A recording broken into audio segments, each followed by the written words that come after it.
Boss, Leo just uploaded a cello video. The Cello Association just publicly confirmed he's a top-tier maestro in that instrument too. Zach froze and immediately relayed the news to Frank. Before Frank could process it, his phone rang. It was Liam Hughes, the executive VP of Vibe. Frank, did you know he was a cello maestro when you signed him? Liam demanded. No sir. We only verified his martial arts and violin skills. Frank panicked. A triple threat maestro. He's not a prodigy, he's a monster. $1.5 million is an insult. Get back on a plane to Seattle right now. We are offering him another $1.5 million, Liam ordered. Yes sir. We're turning right back around, Frank agreed, rushing to the ticketing counter. 4 hours later, Frank and Zach were sitting in my studio again, panting from exhaustion. Did corporate reject the contract? I asked, confused. No, Leo, why didn't you tell us you were a cello maestro? We looked like cheapskates offering you 1.5. Frank cried. Corporate authorized an immediate $1.5 million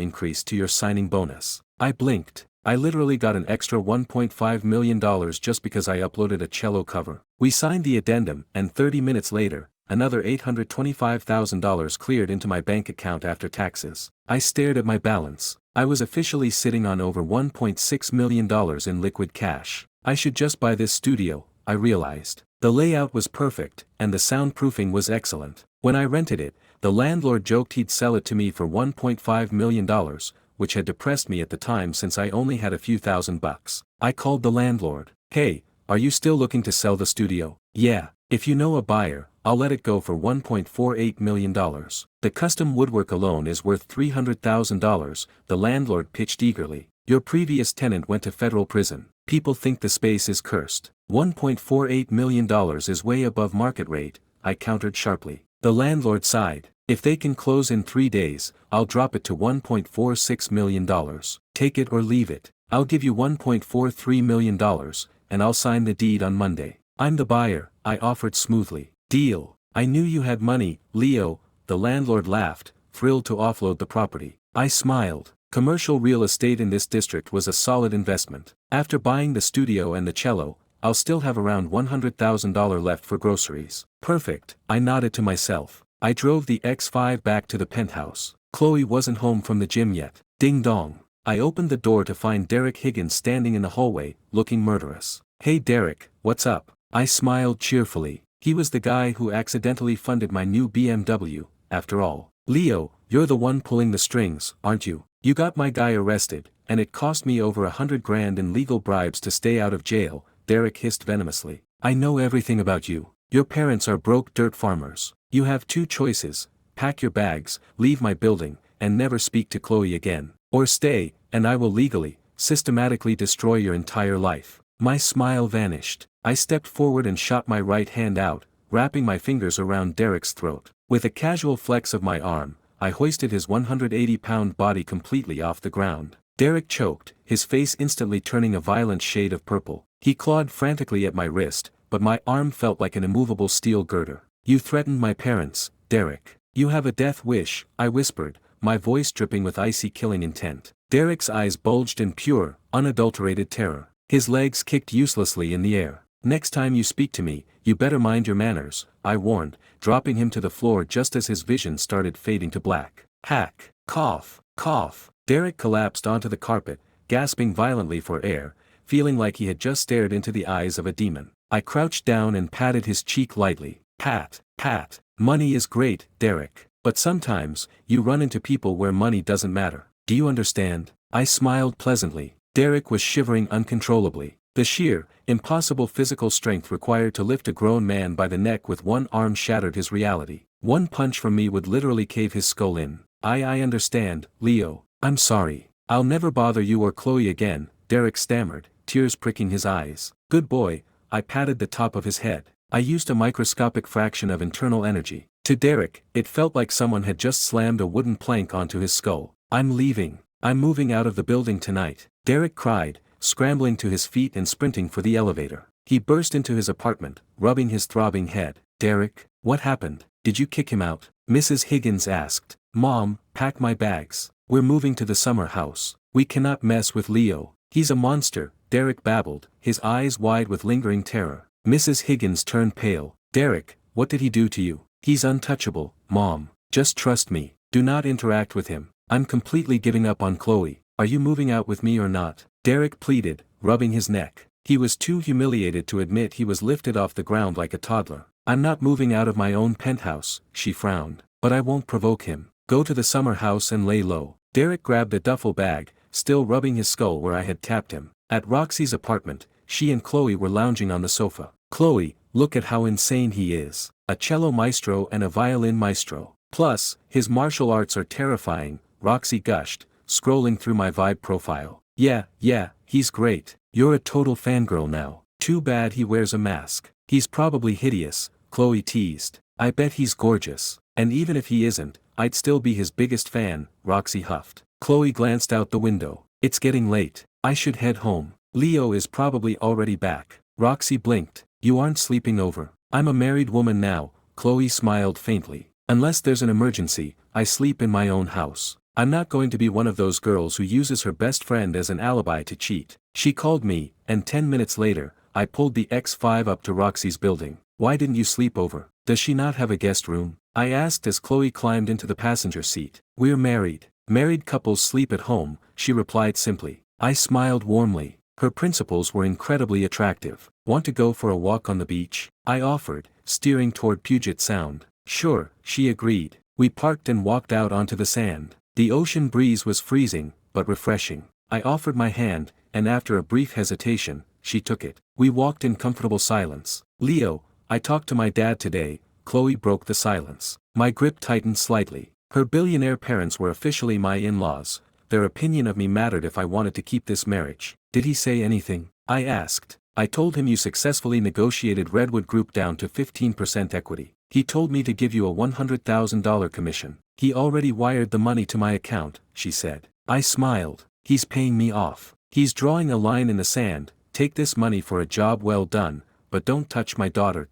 Leo, don't overthink it, she said quickly. I'm not. Any good father would protect his daughter. Don't worry, I'll win them over eventually, I promised. You have to win me over first. If you don't, we're divorcing in 3 years, she challenged playfully. I stopped and turned to face her, looking deep into her eyes. Chloe, we aren't getting divorced. I promise you, it won't take 3 years for us to fall in love. With my Grandmaster skills, immense physical power, and millions in the bank, my confidence was absolute. Even if her family was worth billions, I was entirely worthy of her. You're pretty cocky, she scoffed, though she blushed under my intense gaze. Help! Somebody help! A frantic scream shattered the romantic tension. Further down the beach, a crowd was panicking. My daughter! The riptide pulled her out, a woman shrieked hysterically. I'll be right back. I dropped Chloe's hand and burst into a full sprint. I moved even faster than I did during my race with Derek, practically blurring across the sand. Leo, be careful, Chloe yelled, running after me. Several men had jumped into the freezing ocean, but the waves were brutal, and the pitch-black water made visibility zero. They were forced to turn back. I hit the water going full speed, diving into the crashing waves. As a martial arts grandmaster, my hearing pierced through the roaring ocean, locking onto the faint sound of a child choking on water. That way, I surged forward, my arms slicing through the water like torpedoes. My infinite stamina and physical power propelled me through the riptide effortlessly. Look how fast that guy is swimming, someone yelled from the beach. Chloe reached the shoreline, her heart pounding with terror. The ocean was merciless, even strong swimmers died in riptides at night. I dove under a massive wave, my enhanced vision piercing the dark water. I grabbed the unconscious little girl by her jacket, breached the surface, and furiously swam back toward the shore. As I swam, I channeled a gentle stream of internal energy into her chest, stimulating her lungs. Just as my feet touched the sand, she violently coughed up a lungful of seawater and started crying loudly. My baby! Oh my God, thank you! The mother collapsed onto the sand, ripping her daughter from my arms and sobbing into her hair. You're a hero, man. Are you an Olympic swimmer? The crowd cheered. Thank you, thank you. The mother tried to drop to her knees to bow to me. Ma'am, please, it's okay. Get her to a hospital to check for secondary drowning, I said quickly, backing away from the crowd. I jogged back up the beach, shivering slightly in my soaked clothes. Chloe ran up to me, her eyes shining. Leo, that was incredibly brave. If you hadn't been here, that little girl would have died, she said, looking at me with genuine admiration. I grinned cheekily. So, do I get a reward? A kiss? Or maybe you could call me husband again. She had only called me her husband to ward off Derek. In private, we were strictly on a first-name basis. A kiss is out of the question, she crossed her arms. But, we do need to practice our cover story. I guess calling you that isn't totally unreasonable. She looked down. Husband, she mumbled quietly, her face burning red. It was dark, but I saw her blush perfectly. I couldn't hear you over the ocean. What was that? I teased. Husband. Happy now? She yelled, swatting my shoulder. Her heart fluttered strangely in her chest. Saying the word out loud felt dangerously intimate. Very happy, wife, I laughed. Let's go home. You're going to catch pneumonia in those wet clothes, she ordered, dragging me to the X5. When we got in, she immediately turned off the AC so the cold air wouldn't blast me. When we got back to the penthouse, I took a hot shower. While I was washing up, Chloe texted Roxy. Leo just dove into a riptide and saved a drowning little girl. He looked like an action hero sprinting into the water. Roxy sent back a string of shocked emojis. Wow, if he keeps doing stuff like that, you're going to fall for him for real. When I stepped out of the bathroom, Chloe shoved her phone in my face. Look at this. Someone had filmed the rescue and posted it to TikTok and Twitter. It already had tens of thousands of likes. Look at this comment, they called me Aquaman, I laughed, scrolling through the replies. You swam faster than most speedboats. Leo, you could easily become an influencer off this. You could gain hundreds of thousands of followers overnight, Chloe suggested seriously. Even if we divorce in 3 years, you'd be set for life financially. I thought your parents hated social media stars, I pointed out. Chloe nodded slowly. They do. I'm telling you to do this because, honestly, when we signed the contract, I gave you a 10% chance of actually winning me over. Now, I'd say you're at 30%. We don't share any hobbies. I love classical music, piano, and calligraphy, and you don't care about any of that. If you build a career, at least you won't be left empty-handed if this fails. I smiled inwardly. I didn't care about calligraphy, but as a top-tier maestro in 2 classical instruments, I definitely had her hobbies covered. I'll pass on the internet fame. Keep the $100,000 commission your dad sent, too. I don't need it, I smiled. Leo, it's $100,000. Take it, she insisted. I'll take it if you give me a kiss, I leaned in. In your dreams, she shoved my face away and stormed to her bedroom. I chuckled and went to my room to cultivate. I'll just put the money in a savings account for him, Chloe decided in her room. If we get divorced, I'll give it to him as alimony. The next morning, I cultivated for 2 cycles and opened Vibe. I had gained another 3 million followers. My total count was sitting at 15 million. Between the Cello Association endorsing my new videos and Vibe aggressively pushing my profile with their algorithm, my growth was unstoppable. Morning, wife, I greeted Chloe as I walked into the kitchen. She rolled her eyes. Call me Chloe. We're alone. I'm not calling you husband unless we have an audience. Fair enough, I agreed. Did you see the beach rescue video? It has over 1 million likes across 3 different platforms. People are trying to dox you to find out who you are, she warned. If you don't claim the fame now, the internet will forget about you in a week. Let them forget. With a wife as beautiful as you, I don't want the internet digging into my private life, I smiled smoothly. After breakfast, Chloe grabbed her purse. Do you have any plans today? If not, come with me somewhere. I had nothing to do. The studio paperwork wouldn't close until Monday, and I had enough pre-recorded maestro videos to last 2 weeks. Sure, I agreed. Staying near Chloe meant more chances for a treasure chest. An hour later, we pulled up to a large children's orphanage on the outskirts of Seattle. Chloe, we didn't bring any toys or donations, I noted, looking at the gates. They don't need toys. The state funds them well. I volunteer here as a music teacher on the weekends. The kids love it, she smiled warmly, stepping out of the car. Miss Chloe is here. The moment we walked through the courtyard, a swarm of little kids ran up to us, their faces lighting up with pure joy. Miss Chloe, who is that guy? Is he your boyfriend? A brave little girl asked, pointing at me. Yes, he is. You can call him Leo, Chloe beamed, ruffling the girl's hair. An older woman walked out of the administrative building, smiling warmly. Mrs. Green, I have some free time today, can I take the kids for a music lesson? Chloe asked the orphanage director. Of course, dear. They always look forward to your classes, Mrs. Green smiled. Mrs. Green, this is my boyfriend, Leo. If you have any heavy lifting or maintenance work today, put him to work, Chloe volunteered me. Nice to meet you, Mrs. Green, I nodded politely. Leo, you're a very lucky young man. Chloe is an angel. Treat her well,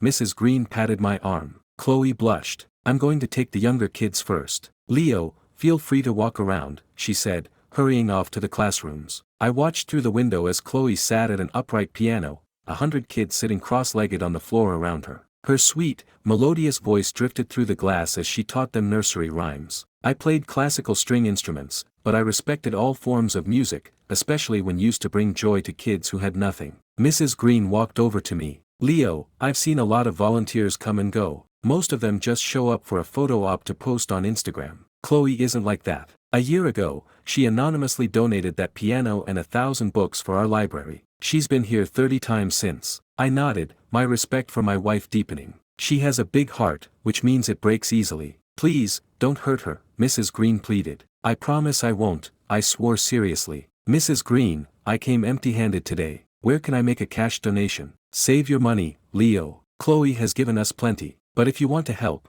do you see those 3 boys over there? She pointed to a trio of 10-year-old boys sitting on a bench. They have congenital physical disabilities. The doctor said physical therapy and exercise would help, but they refused to move. I walked over to the bench. One boy was staring blankly at the sky. Another had a withered left leg. The third had a completely paralyzed left arm that hung limply at his side. What do you want? The boy with the paralyzed arm asked defensively as I approached. I'm Miss Chloe's boyfriend. I'm also a doctor. Let me take a look at you guys, I smiled gently. As a martial arts grandmaster, my understanding of the human nervous system, muscles, and energy meridians was absolute. You're lying. Doctors are old. You just want to force us to run laps, the boy scowled. Do you think Miss Chloe is amazing? I asked. All 3 boys nodded immediately. Even the blank-staring boy nodded. Well, to date someone as amazing as her, I have to be pretty amazing myself, right? Let me check your pulse. It won't hurt, I reasoned. The logic worked. Fine.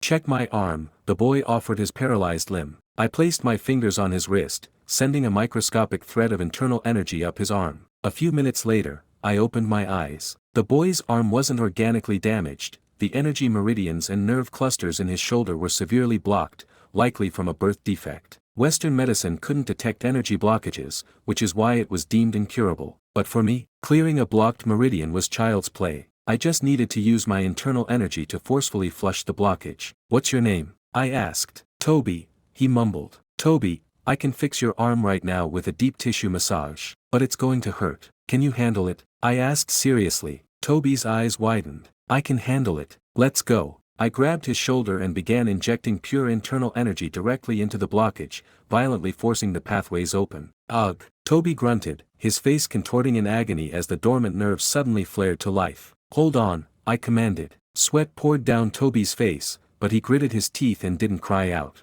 30 minutes later, I exhaled deeply and released his shoulder. The blockage was completely destroyed. Blood and energy flowed freely down to his fingertips. Toby, try to lift your arm, I instructed. Toby stared at his dead limb. He focused his mind, and slowly, his fingers twitched. Then, inch by inch, he lifted his arm entirely parallel to the ground. Toby, your arm works, his friend with the bad leg yelled in shock. Toby stared at his outstretched hand, tears welling in his eyes. He had never been able to move it in his entire life. Keep exercising it to build the muscle mass back up, and you'll be shooting hoops in no time, I smiled. Thank you, Toby whispered, his voice cracking with sheer gratitude. Leo, please look at Sam, the boy with the bad leg begged. This is Sam? I asked, pointing to the boy who was staring blankly into space. Yeah, that's Sam. He's seen doctors before, but nobody can fix him. We're blood brothers, we can't just let him stay like this. I shook my head slightly. It looks like a neurological or brain issue. With my current abilities, I don't think I can cure him right now. The human brain was incredibly complex. If my internal energy made a wrong turn, it could cause irreversible damage and make his condition worse. Oh, really? The boy's eyes filled with disappointment. What's your name? Let me check you out first. Once my medical skills improve, I'll take another look at Sam. It'll be a lot safer then, I said, rubbing the kid's head. I'm Jake. We don't know who our parents are, so Mrs. Green gave us our names. Jake looked down at his left leg. It was visibly smaller, only about 2/3 the size of his right leg. I sighed inwardly. They were likely abandoned because of their congenital defects. Come here, put your leg up on this stone bench. Let me take a look. Jake obediently lifted his leg.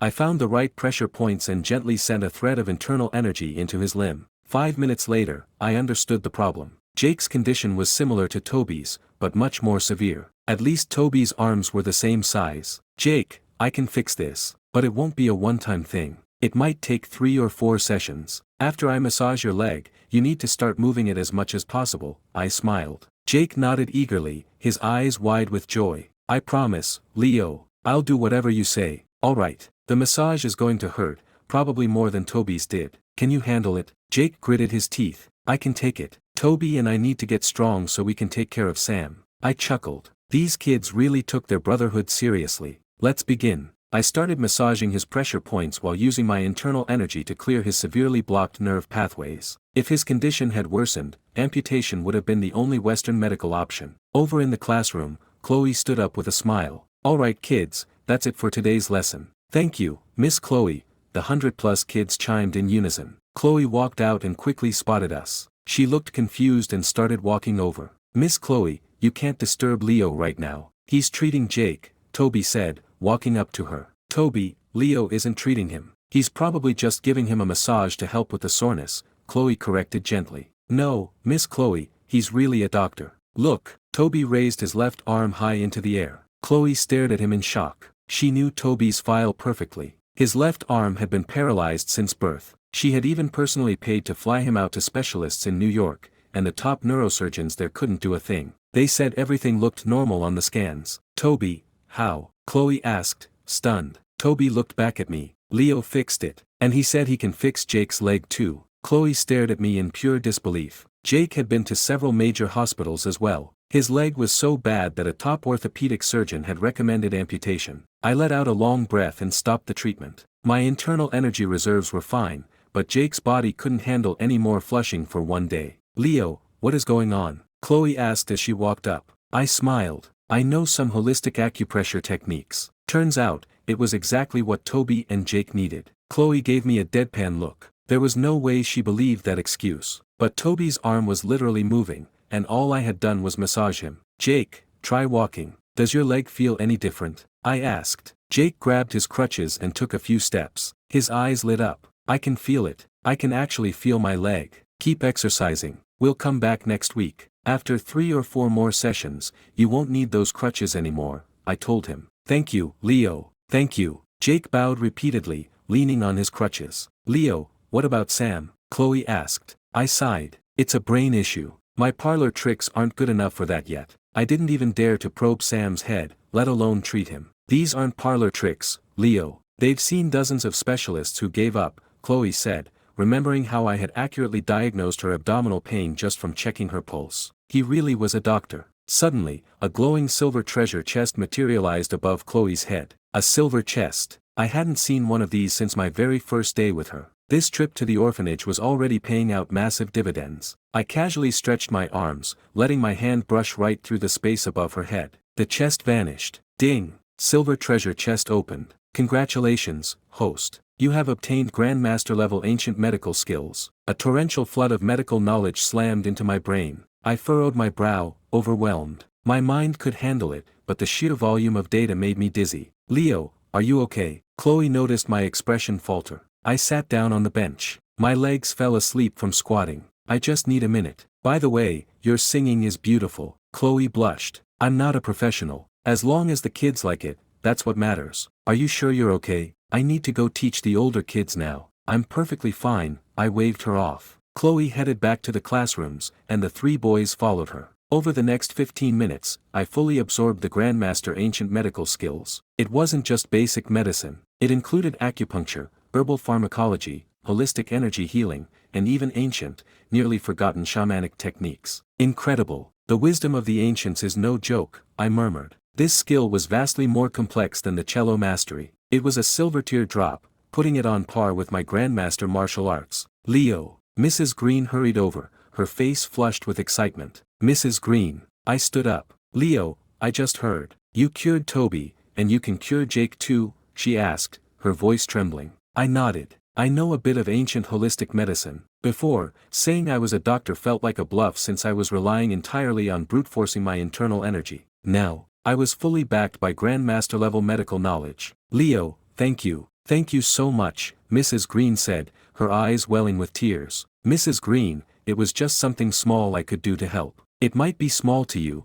but you're changing their entire lives. Jake is brilliant. He gets straight A's, but the doctors told us his leg would necrotize and need amputation. He's only 11. Losing his leg would destroy his future. And Toby's arm, no one could fix it. you performed a miracle. I cleared my throat modestly. I only know the basics of holistic energy healing. A few massages were all it took. Their recovery is their own blessing. I didn't have a medical license. Legally, I had no right to practice medicine. I understand, Mrs. Green nodded quickly. She had run this orphanage for decades, she knew how the world worked. Practicing without a license was a huge liability. Leo, could you please just take a look at Sam? Sometimes he's completely normal, and other times he's completely unresponsive. I thought for a moment. I can check his pulse, but I can't guarantee I can fix him. That's more than enough. Don't worry, even if something happens, the orphanage will never hold you responsible, she assured me. I might not be able to cure him, but I can promise his condition won't get any worse, I stated confidently. With my Grandmaster medical skills, I was basically a legendary physician. Even the top doctors in the world couldn't match my diagnostic abilities now. Thank you, Leo. Once Chloe finishes her class, I'll bring Sam to my office. You can examine him there, away from the crowds. I nodded and followed her to the administrative building.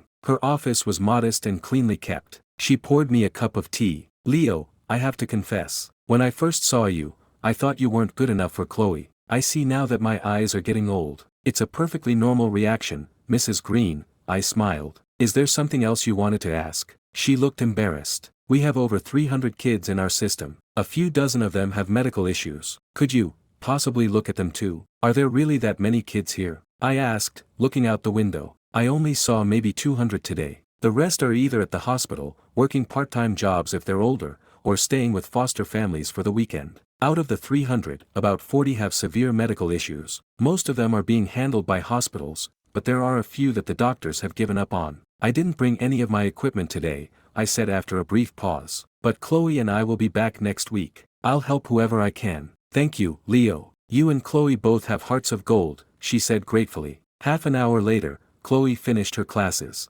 Mrs. Green brought Chloe and Sam into the office. Hello, Leo, Sam bowed politely. Right now, he looked like a perfectly normal, polite kid. Mrs. Green mentioned that Sam usually acts completely normal right after Chloe's music class, Chloe noted. I nodded. Sit down, Sam. Give me your wrist. Sam sat down and extended his arm. I placed my fingers on his pulse point. With my newly acquired Grandmaster medical knowledge, diagnosing him was instantaneous. I didn't even need to use my internal energy. Chloe watched me closely, thinking I actually looked incredibly handsome when I was focused. It's not a physical nerve issue, I concluded after a minute. Strange. Then what is it? I muttered to myself. A few more minutes passed in silence. Hee hee hee, hee hee hee. Sam suddenly started giggling blankly, his eyes glazing over. His posture slumped. My eyes snapped open as I caught the microscopic shift in his pulse and demeanor. I see, I murmured, everything clicking into place. Leo, do you know what's wrong with him? Chloe asked nervously. Yes, it's dissociative identity disorder.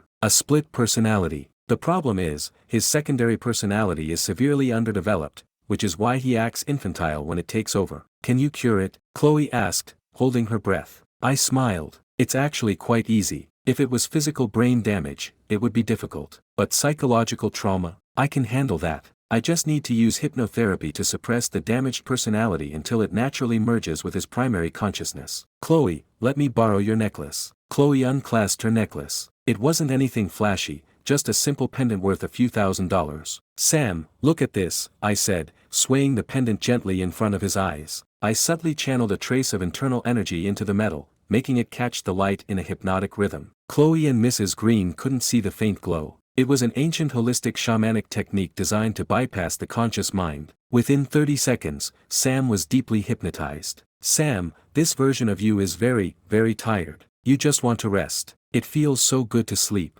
As you sleep, you will dream of your other self. You will share all your memories with him. Slowly, you will become one. My voice carried a strange, rhythmic resonance that bypassed his ears and sank straight into his subconscious. Sleep now. Just sleep. I gently laid him down on the office couch. Is it done? Chloe asked in a hushed whisper. We just have to wait for him to wake up naturally. It won't take long, I said, perfectly calm. I knew exactly how effective the technique was. Sam's case was relatively mild. Less than 5 minutes later, Sam stirred. Mrs. Green, Miss Chloe, why did I fall asleep? He asked, rubbing his eyes. You were just tired, Sam. How do you feel? I asked with a warm smile. Sam looked at me. I don't feel tired anymore. Leo, did you fix my sickness? Am I cured? Yep. You're all better now. Really? Sam's face lit up with pure joy. He was just a kid, after all. You're completely fine. Now go grab some lunch, I can already smell the cafeteria from here, I chuckled.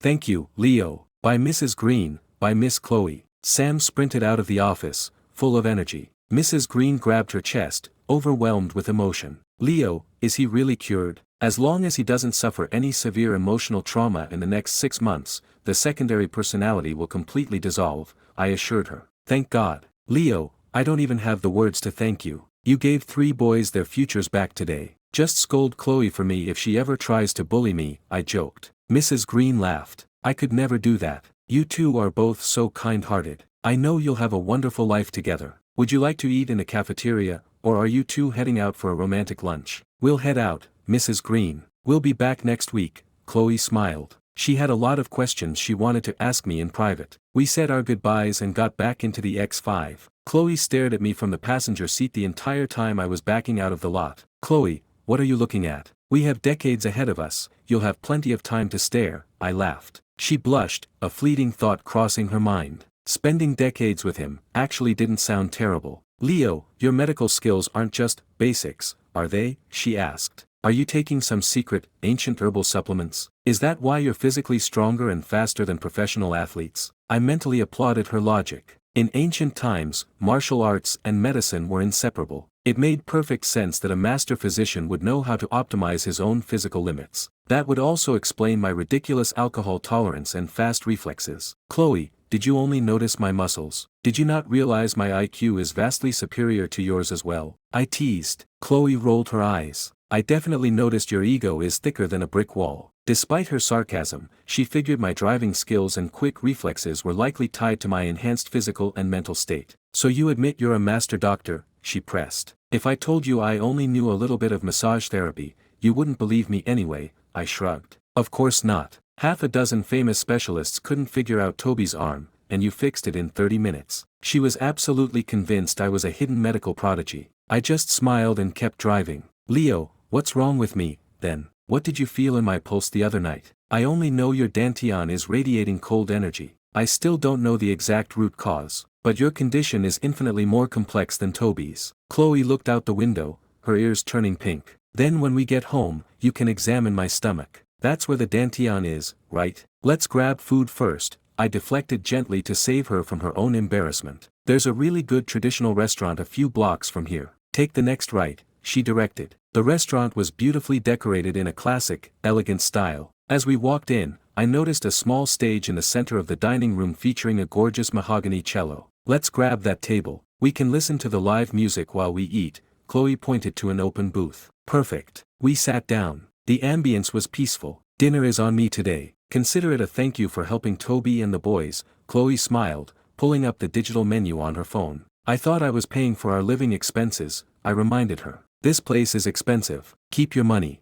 You need to save up so you can buy nice gifts for your parents during the holidays, she whispered across the table. Are you coming home with me for the holidays? I raised an eyebrow. In your dreams. She quickly tapped her screen to finalize the order. A few tables away, someone was glaring daggers at us. I had noticed the guy tailing my car the second we left the orphanage. He had followed us straight into the restaurant. I ignored him. A few minutes later, the live music started. A woman in her 30s walked onto the stage and began playing the cello. She was good, probably the equivalent of a grade 6 professional, but to my grandmaster ears, it was full of minor imperfections. In the classical music world, ranks were strictly defined. Amateur and professional tiers both scaled from grade 1 to 10. Beyond that was the maestro tier, followed by the near-mythical grandmaster tier. When she finished her set, Chloe politely clapped, along with the rest of the restaurant. You really love music, huh? I smiled. I do. My dad banned me from joining the entertainment industry, so I only ever learned the basics, she sighed. Just then, a man stood up from his table and walked toward the stage. Excuse me, we have a guest who would like to play a piece. Let's give him a round of applause, the resident cellist announced into the microphone. It wasn't entirely uncommon for skilled patrons to request to play at high-end venues like this. Chloe frowned. Who is that? He followed us from the orphanage, I asked. Ethan Caldwell, an old classmate from college, Chloe muttered. A suitor? Unfortunately, Ethan was undeniably handsome and carried himself with an arrogant, wealthy swagger. As he took his seat at the cello, he looked directly at our table. I'd like to dedicate this piece, Salat d'amour, to a very special woman in the audience tonight, Ethan spoke smoothly into the mic. He didn't need to name drop. Anyone with eyes could see he was staring straight at Chloe. Her beauty demanded the attention of the entire room. I have nothing to do with him, Leo. He's a narcissistic stalker, Chloe whispered quickly, worried I'd misunderstand. Do you want to eat somewhere else? Chloe offered. The waiter was just rolling the cart up to our table with our food. No need. The food is already here, and wasting it is a crime,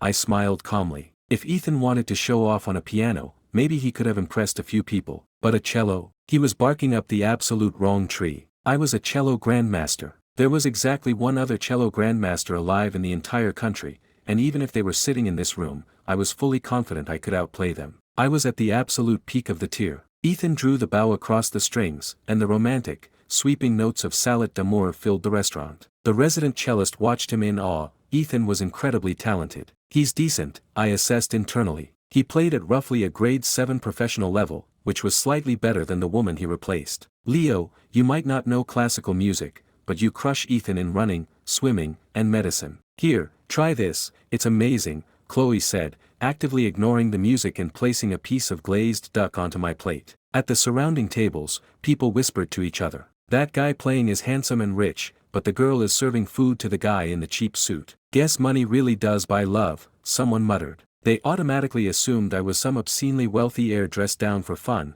and that Ethan was just a broke musician. This duck is great, I said, chewing happily, but it would taste even better if you fed it to me directly. Chloe shot me a withering glare. Keep dreaming. You're lucky I even put it on your plate. We continued laughing and eating, completely ignoring Ethan's grand romantic gesture on stage. Seeing us flirt actively threw his concentration off, causing him to miss a minor tempo change. When he finished, the room applauded enthusiastically. Ethan stood up and walked directly to our table. Chloe, I didn't expect to run into you here. What a coincidence, he lied smoothly, acting like I didn't even exist. Chloe's expression turned frigid. Ethan, first of all, I have a boyfriend. Second, tracking my car from an orphanage is creepy. Do it again, and I'll file a restraining order. Ethan's face turned green. She had completely stripped him of his dignity in public. Chloe, we went to college together. We both love music. We actually have things in common. Online dating is a scam. What exactly do you see in him? Ethan demanded, his voice rising. He had heard from Preston Thorne that Chloe was dating a guy named Leo. Ethan had booked a flight from New York immediately. The surrounding tables gasped. Online dating? I wiped my mouth with a napkin.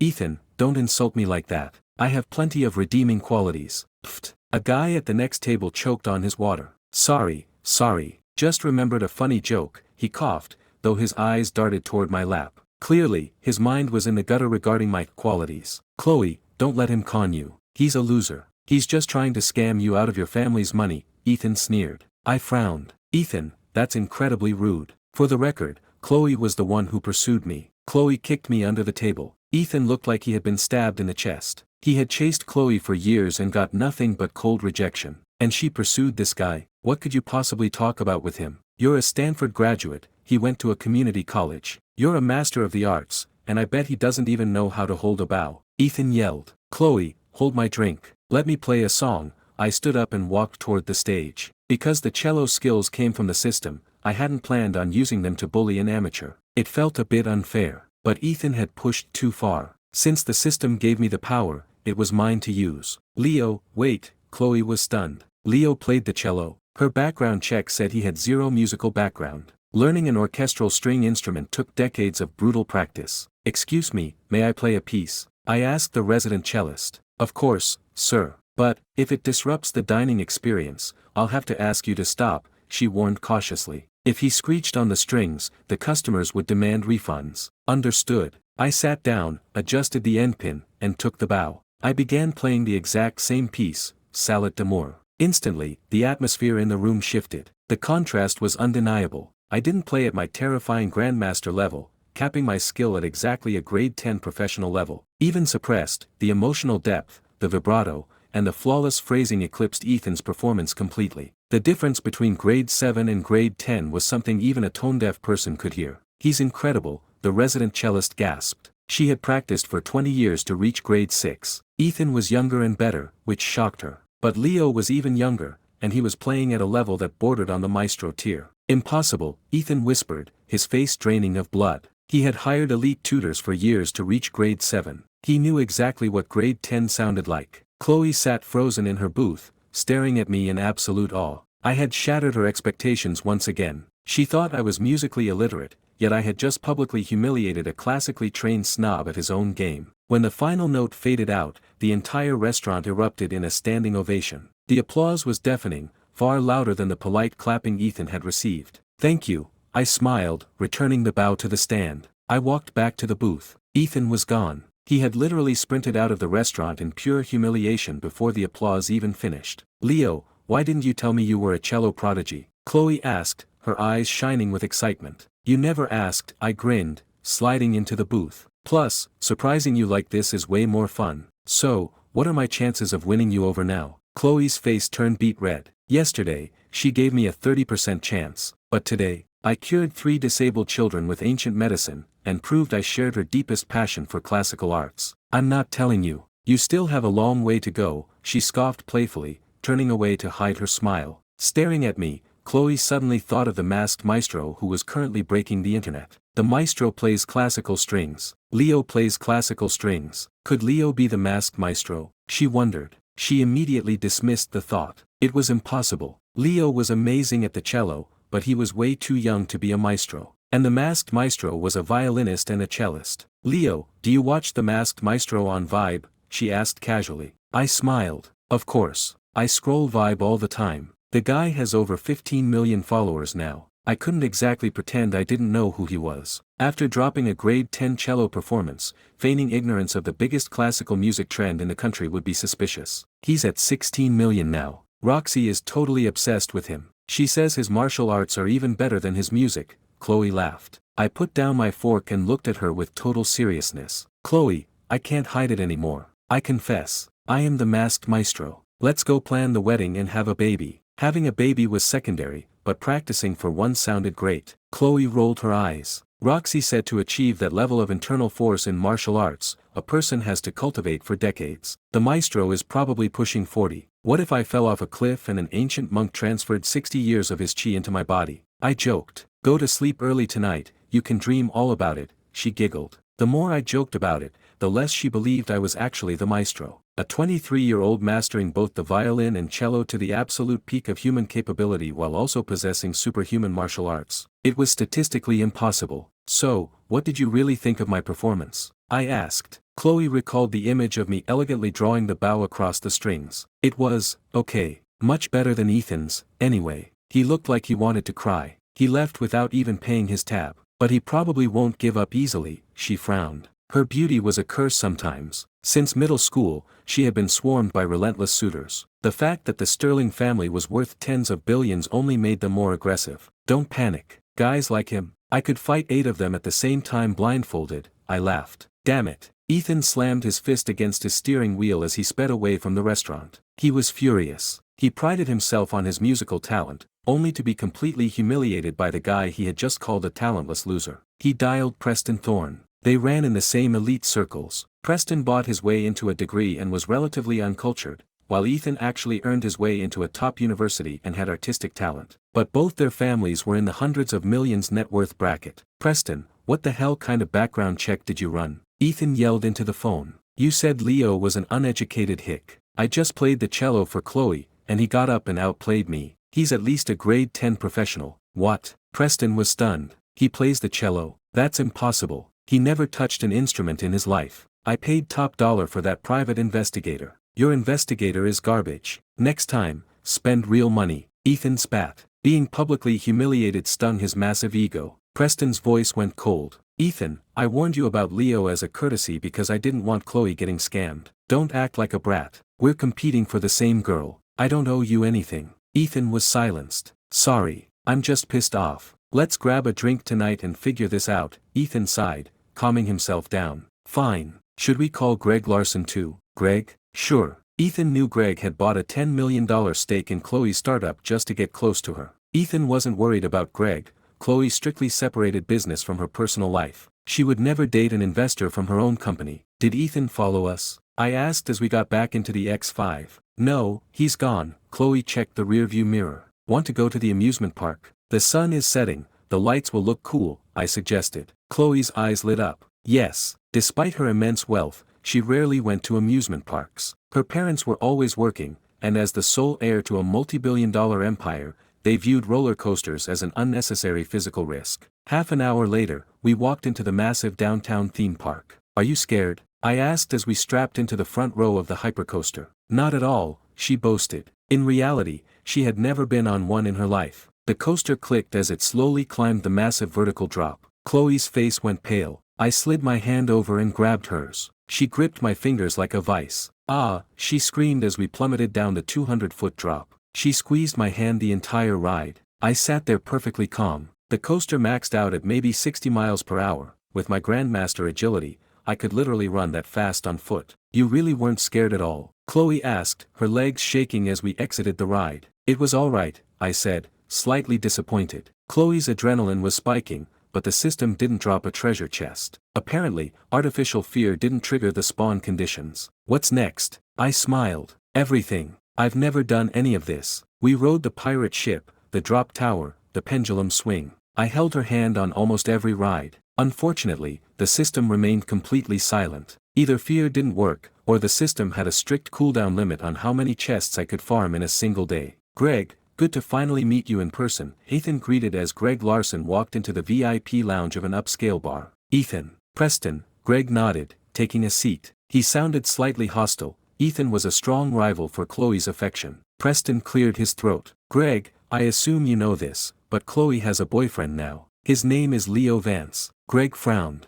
Of course he knew. He saw Leo walk right into her office. "I saw him at her office. He looks like a complete nobody. How the hell did she pick him?" Greg gritted his teeth. Preston and Ethan shared a look of relief. Knowing someone else was suffering made their own humiliation sting a little less. "Let's order first," Preston flagged a waiter, and they quickly ordered a round of expensive drinks. "Greg, we're all technically rivals. But right now, Leo is the one sleeping in her house. We need to form a truce and get rid of him first," Preston said darkly. Greg's face twitched. "Wait, they live together?" Ethan sighed. "With the Sterling family's wealth, if Chloe specifically targets either of our families, we're going to suffer. My dad's company is worth maybe 200 million. The Sterlings are worth 30 billion. It's a completely different weight class." "Exactly. They live together. And I tried to buy Leo off for $1 million in cash, and he laughed in my face." Preston slammed his glass down. Greg's chest tightened. He hadn't realized Chloe and Leo were already cohabitating. The thought drove him insane. But even if they were sleeping together, marrying the sole heir to the Sterling Empire was worth ignoring that detail. "What's your story, Ethan?" Greg asked. Ethan scowled. "I tracked them to a restaurant today. I played a cello piece to impress her. Leo got up, played the same piece, and humiliated me. He's a savant." Greg blinked. Ethan was a known musical prodigy in their social circles. "Leo beat him?" "I don't get it," Preston frowned. My PI pulled his files. "His dad is a carpenter. His mom farms a small plot of land. Their combined household income is barely 30 grand a year. How the hell did he afford elite cello lessons?" "Wait, Leo drives a brand new BMW X5. If his family is that broke, did Chloe buy him the car?" Greg asked, horrified. Preston and Ethan felt a physical pain in their chests. They had spent years trying to buy Chloe expensive gifts, all of which she coldly rejected. Now, she was buying an $80,000 SUV for a broke farmer's son. "Damn it," Greg swore. "We have to crush him. Even if none of us end up marrying Chloe, I refuse to let this peasant win the lottery." Preston and Ethan nodded in agreement. "We can't use dirty tactics," Preston warned. "If we do something illegal and Chloe traces it back to us, her father will bankrupt our families overnight." They were rich, but they weren't stupid. Pissing off Richard Sterling was corporate suicide. "Ethan, you're the college boy. Give us a plan," Greg said. "How do we legally get rid of him and make Chloe think she owes us a favor?" Ethan swirled his drink. "We need blackmail material. We need undeniable proof that Leo is only dating her to steal her money, or that he's a creep." Preston sighed. "I think it's pretty obvious he's just after her money. She's just too blinded by love to see it." "I have some bad news," Greg interrupted. "Jonathan Mercer is back in town. You know Redwood Group, $20 billion valuation. Jonathan is aggressively targeting Chloe." Preston and Ethan groaned. Another competitor, and this one was actually in the Sterling's weight class. But honestly, guys like Jonathan Mercer didn't scare them as much. The ultra-elite billionaires usually operated on arranged marriages. They wouldn't stoop to brawling over a girl. To them, Leo was the real anomaly. "Should we bring Jonathan in on this?" Greg asked. "No," Preston shook his head. Redwood Group is too big. If we bring him in, he becomes the boss. We do all the dirty work, and he reaps the reward. Agreed, Ethan nodded. Let's stick to the plan. We pool our money and hire the most ruthless private investigator in the state. I know the perfect person, Preston said. Rachel Quinn. She's the best PI on the West Coast. Her starting retainer is $100,000, and she doesn't do refunds. If Leo has skeletons in his closet, she'll dig them up. Let's put in $100,000 each. If she finds something destructive, we'll give her a massive bonus, Ethan agreed. Preston pulled out his phone and dialed the number. Preston, I told you to stop calling me for your petty frat boy drama, a sharp female voice answered. Rachel, this is a massive job. $300,000 upfront. We need you to dig up absolute, undeniable dirt on a specific guy. If the blackmail is good enough, we'll double the payout, Preston pitched eagerly. Rachel's tone shifted. Interesting. Wire the $300,000. I'll spend the next 2 weeks tearing his life apart. If I find nothing by day 14,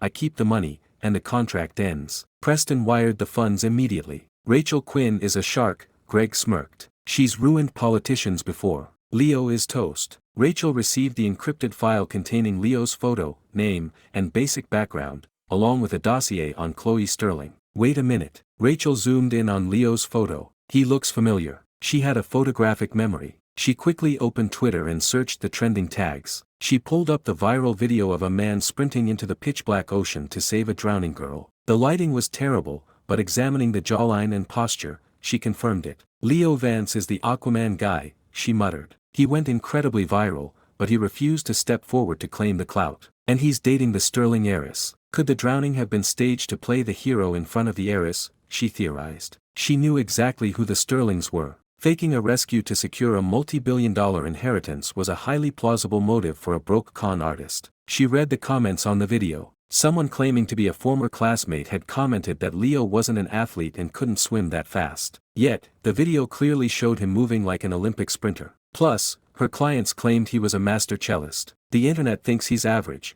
but he's hiding elite physical and musical talents, Rachel smiled. She loved a good mystery. Using proprietary tracking software, she pinged the location data embedded in the metadata of the photo Preston had provided. It led her to a recent location ping, an orphanage on the outskirts of Seattle. An orphanage, building a philanthropic persona, she guessed. She drove straight to the facility. It was evening by the time she arrived. The kids were playing in the courtyard before bed. Rachel walked into the main office and introduced herself to Mrs. Green. Hello, Mrs. Green. My name is Rachel. I'm representing a charity foundation, and we're looking to make a substantial donation of supplies or funding. What do you need? Rachel asked smoothly. Thank you, Rachel, but we are fully funded at the moment. Our private donors have been incredibly generous recently. Perhaps you could direct your funds to a facility in greater need. Mrs. Green smiled warmly. Rachel was surprised. Turning down free money. Mrs. Green, on my way in, I heard the kids talking about a Miss Chloe and of Leo. Are they volunteers from today? Rachel probed.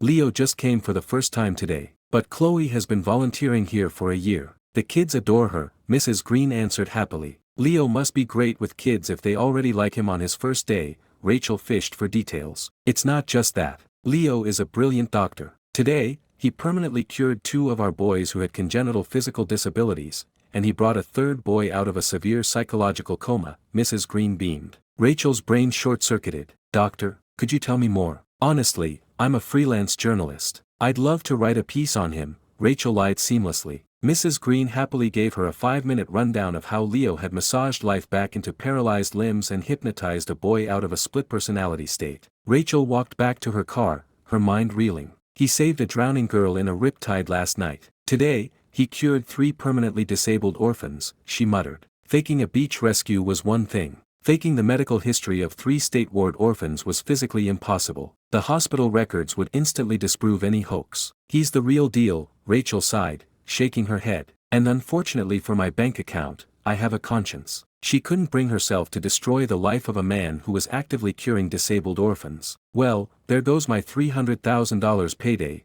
she grumbled. But her curiosity was piqued. She wanted to meet this anomaly of a man. An hour later, she arrived at Chloe's luxury high-rise. Ding dong. Chloe answered the intercom. The concierge announced she had a visitor. Send her up, Chloe said, confused as to why a woman named Rachel Quinn wanted to see her. She wasn't worried. As a martial artist, she could easily subdue another woman. Rachel knocked on the penthouse door a few minutes later. Chloe opened it. Rachel glanced around the massive apartment but didn't see Leo. "Who are you and what do you want?" Chloe asked defensively. Rachel handed her a sleek black business card. "Ms. Sterling, my name is Rachel Quinn. I'm a private investigator. I'm quite well known in elite circles." Chloe's aura instantly turned to ice. "You're investigating Leo and me? You have a lot of nerve showing up at my door." Rachel flinched slightly. Chloe's commanding presence was suffocating. The sheer difference in wealth, beauty, and status made Rachel feel incredibly small. "Ms. Sterling, I come in peace. I accepted a $300,000 contract to dig up dirt on Leo, but after discovering he saved that girl last night and cured those orphans today, I'm dropping the case. I just wanted to warn you,"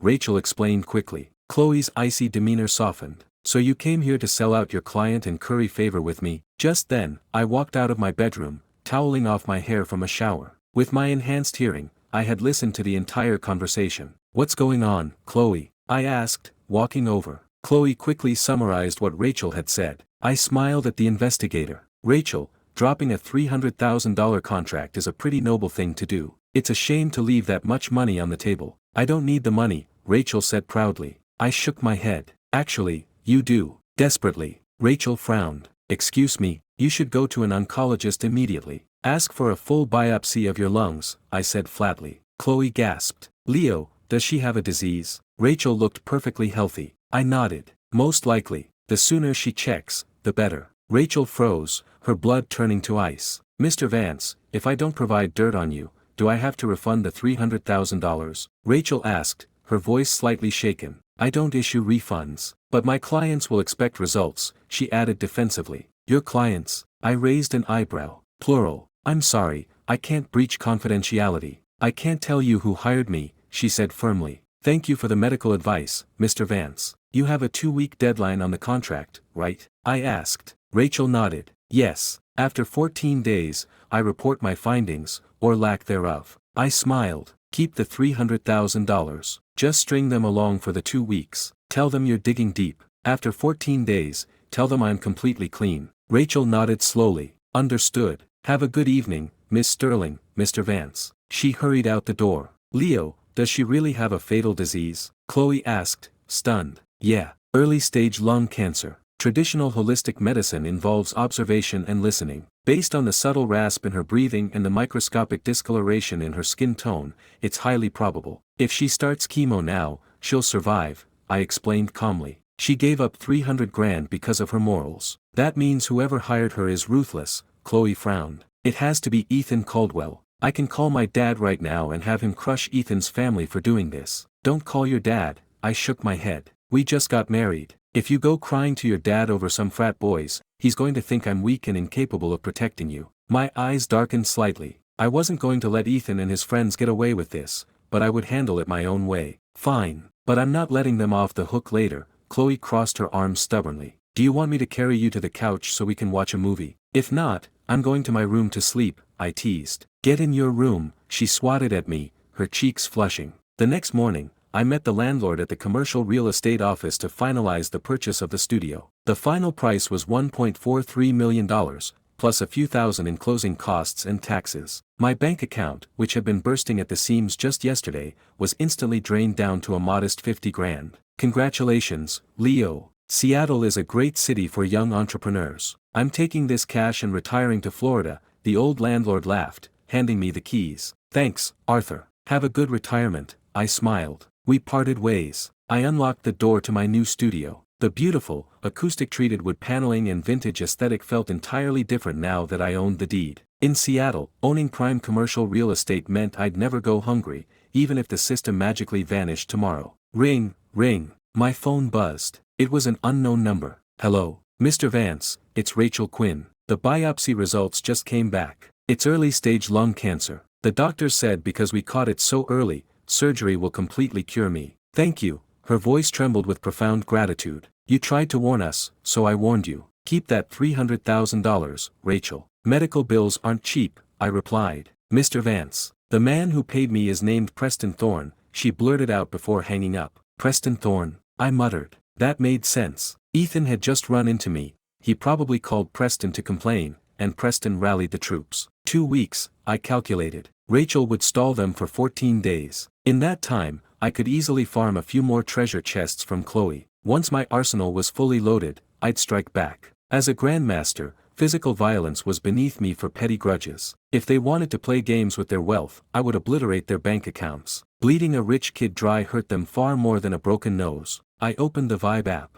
Maestro, we demand a cello live stream. You played the violin live, you owe us a cello performance. If you go live, I will literally steal my grandma's credit card to tip you. My recent video uploads were flooded with comments. A cello stream? Should I do a dedicated stream for every new instrument the system gives me? I wondered. That sounded exhausting, but doing one dedicated stream per instrument was manageable. I pinned a comment to the top of my profile, cello exclusive live stream tomorrow at 9 AM. Tune in. I will only do a maximum of 3 live performances per year, so don't miss it. The fans went rabid. Yes, the cello god returns. Only 3 streams a year. Maestro, you're too lazy. Give us 30. In a Beverly Hills mansion, Arthur Montgomery read the pinned comment. A cello exclusive? Interesting, Arthur murmured. He dialed his old friend, Henry Wallace, a billionaire hedge fund manager who was a fanatic for classical cello. Henry, tomorrow at 9 AM, the masked maestro is doing a live cello performance. Bring your wallet, Arthur commanded. Arthur, are you seriously acting as a hype man for a TikTok streamer? Are you asking me to send him digital gifts? Henry laughed. I'm telling you this as a favor. The kid is a generational talent. Tipping him now is an investment in the future of classical arts, Arthur scoffed. Alright, I'll tune in. I want to see if this kid is actually as good as you claim. Half the internet thinks the violin guy and the cello guy are 2 different people wearing the same mask, Henry said. Just watch it. Arthur hung up. Henry chuckled. A few $100,000 in tips meant absolutely nothing to him. If the kid was actually a maestro, Henry would gladly fund his career. That evening, I went out and bought a few extra props for the studio. Since my follower growth had slowed to a crawl, only gaining 500K in the last 24 hours, I needed to prepare something viral to boost the algorithm during the stream. Ring. Zach from Vibe called. Leo, corporate saw your announcement. We are putting your stream on the absolute front page tomorrow morning. We're also assigning 3 senior moderators to police your chat room. Thanks, Zach. I appreciate the support, I smiled. Leo, we've had dozens of Fortune 500 companies reach out to us asking for you to sponsor their products. They're offering insane money. Are you sure you don't want to do a brand deal? Zach pleaded. Ask me again when I hit 30 million followers, I replied casually. Chloe, I'm heading out from the studio. Be home in 30 minutes, I texted her, tossing my keys in the X5. Coming home to a beautiful wife and a home-cooked meal was an incredible feeling, even if we were currently sleeping in separate rooms. Ring. Chloe called me immediately. I put her on speaker. Leo, I can't cook tonight. I just got a call. Deputy Chief Diaz was in a horrible car crash. They're rushing him into emergency surgery. Roxy is a mess. I'm heading to Seattle General right now, she said quickly, her voice tight with panic. I'll meet you there, I replied, slamming on the gas. Deputy Chief Diaz was Roxy's uncle, and he had pulled strings to get Marcus arrested for us. I owed the man. 30 minutes later, Chloe and I sprinted into the ICU waiting room. Roxy. Chloe ran over and hugged her best friend. Roxy's eyes were bloodshot and swollen from crying. It wasn't an accident. A massive garbage truck intentionally accelerated and T-boned my uncle's cruiser at a red light. The driver fled the scene on foot. Roxy, your uncle is a martial arts master. His body is tougher than a normal person's. He'll pull through, Chloe comforted her. I raised an eyebrow. Robert Diaz was a martial artist. He's a master, but he took a bullet near his spine on a raid years ago. His internal energy hasn't been the same since, Roxy sobbed. That's why he transferred to a desk job. How long has he been in surgery? Chloe asked. Over an hour. Chloe looked at me, hesitating. She wanted to ask me to intervene, but Robert was the deputy chief of police. If I tried to play doctor and he died on the table, I would be charged with manslaughter. Plus, the surgeons at Seattle General were world-class. They would never let an unlicensed 23-year-old into an operating room. Is your aunt here? Chloe asked softly. She's right by your doors. Let's go, Roxy sniffled. We walked down the hall to the surgical wing. Aunt Mary, try to breathe. Uncle Robert is strong, Chloe hugged the pale, trembling woman. Thank you for coming, Chloe, Mary Diaz whispered, her hands shaking. Mrs. Diaz, I'm Leo, Chloe's boyfriend, I introduced myself. Mary nodded faintly. Robert had mentioned that Chloe was secretly married to me. Has the doctor said anything? Roxy asked. They made me sign a waiver 10 minutes ago. They said the internal hemorrhaging is severe, but they are doing everything they can." Mary choked back a sob. I closed my eyes and focused my internal energy into my ears. Through the heavy steel doors of the OR, I could hear the frantic beeping of the heart monitors and the strained breathing of Robert Diaz on the table. His physical wounds were catastrophic, but because he was a martial artist, his body was desperately trying to keep him alive. 2 hours dragged by agonizingly slowly. Finally, the red surgical light flicked off. The doors pushed open. The surgery was a success. We stabilized the bleeding. "We're moving him to the ICU now. You can see him tomorrow," the lead surgeon, Dr. Evans, announced, looking exhausted. Robert was wheeled out on a gurney, completely unconscious. I frowned. From a few feet away, I could literally feel the erratic, violent pulsing of his damaged meridians. The surgeons had fixed his organs, but they hadn't addressed his internal energy. "Wait," I stepped forward. "Doctor, you missed a critical blockage. If you don't clear his nerve pathways right now, the pressure will rupture his arteries. He'll code in less than 10 minutes. The surgical team glared at me, completely ignoring my warning as they pushed the gurney past us. "Leo, stop cursing my uncle," Roxy yelled, furious. She thought I was just saying something edgy to sound smart. "Roxy, Leo is a master physician," Chloe defended me instantly. "Leo, what's wrong with him? I'll call the hospital director right now if the surgeons won't listen." Roxy stared at Chloe. Leo was a doctor, a 23-year-old master physician. This was Seattle General. The guy who just operated on Robert was the chief of surgery. "Robert's body is flooded with anesthesia," I explained rapidly. "But because he's a martial artist, his metabolism will burn through the drugs instantly. When his consciousness wakes up, his internal energy will automatically flare up to heal his wounds. But his meridians are crushed. The energy will bottleneck, blow out his stitched arteries, and he'll bleed to death internally." Chloe immediately ran to grab a nurse to demand the hospital director. "As his family, it's normal to be anxious," Dr. Evans called back from the hall. "But please trust science. His vitals are perfectly stable. The monitors don't lie." I shook my head. The monitors weren't lying, but they couldn't predict a catastrophic energy blowout. 9 minutes later, in the ICU, beep, beep, beep, beep, the monitors shrieked violently. Robert Diaz's blood pressure plummeted as his internal stitches catastrophically ruptured. He immediately lost consciousness again. Crash cart. Move. The nurses frantically wheeled Robert back into the OR. "Oh my God," Roxy collapsed into a chair, horrified. Mary Diaz looked like she was going to faint. "Leo, can you save him?" Chloe grabbed my arm. "If he's still breathing when they open him back up, I can fix his meridians," I said calmly. I had purchased a specialized set of silver acupuncture needles earlier today just in case my new medical skills were ever needed. "Leo," Roxy sobbed, looking at me with pure desperation. "Who said the patient was going to hemorrhage?" Dr. Stone, the hospital director, sprinted down the hallway, sweating profusely. If the deputy chief of police died on their table because they ignored a specific medical warning, the resulting lawsuit would destroy the hospital's reputation, and Dr. Stone would be fired. I stepped forward. "Young man, I am Dr. Stone, the director of this hospital. Your prediction was terrifyingly accurate. If we operate again, what do you estimate his chances of survival are?" Dr. Stone asked, his face pale with stress. I glanced at Roxy and her aunt. "Speak freely. The family deserves to know the truth," Dr. Stone said grimly. "Leo, please tell us," Roxy begged through her tears. I listened to the frantic chaos inside the OR. "With the current team working on him, he has maybe a 20 to 30% chance of leaving that room alive." Mary Diaz's knees buckled. Chloe caught her before she hit the floor. Dr. Stone's heart hammered in his chest. 30%? That meant the deputy chief was practically a corpse. "Young man, if I authorize you to enter the OR and assist,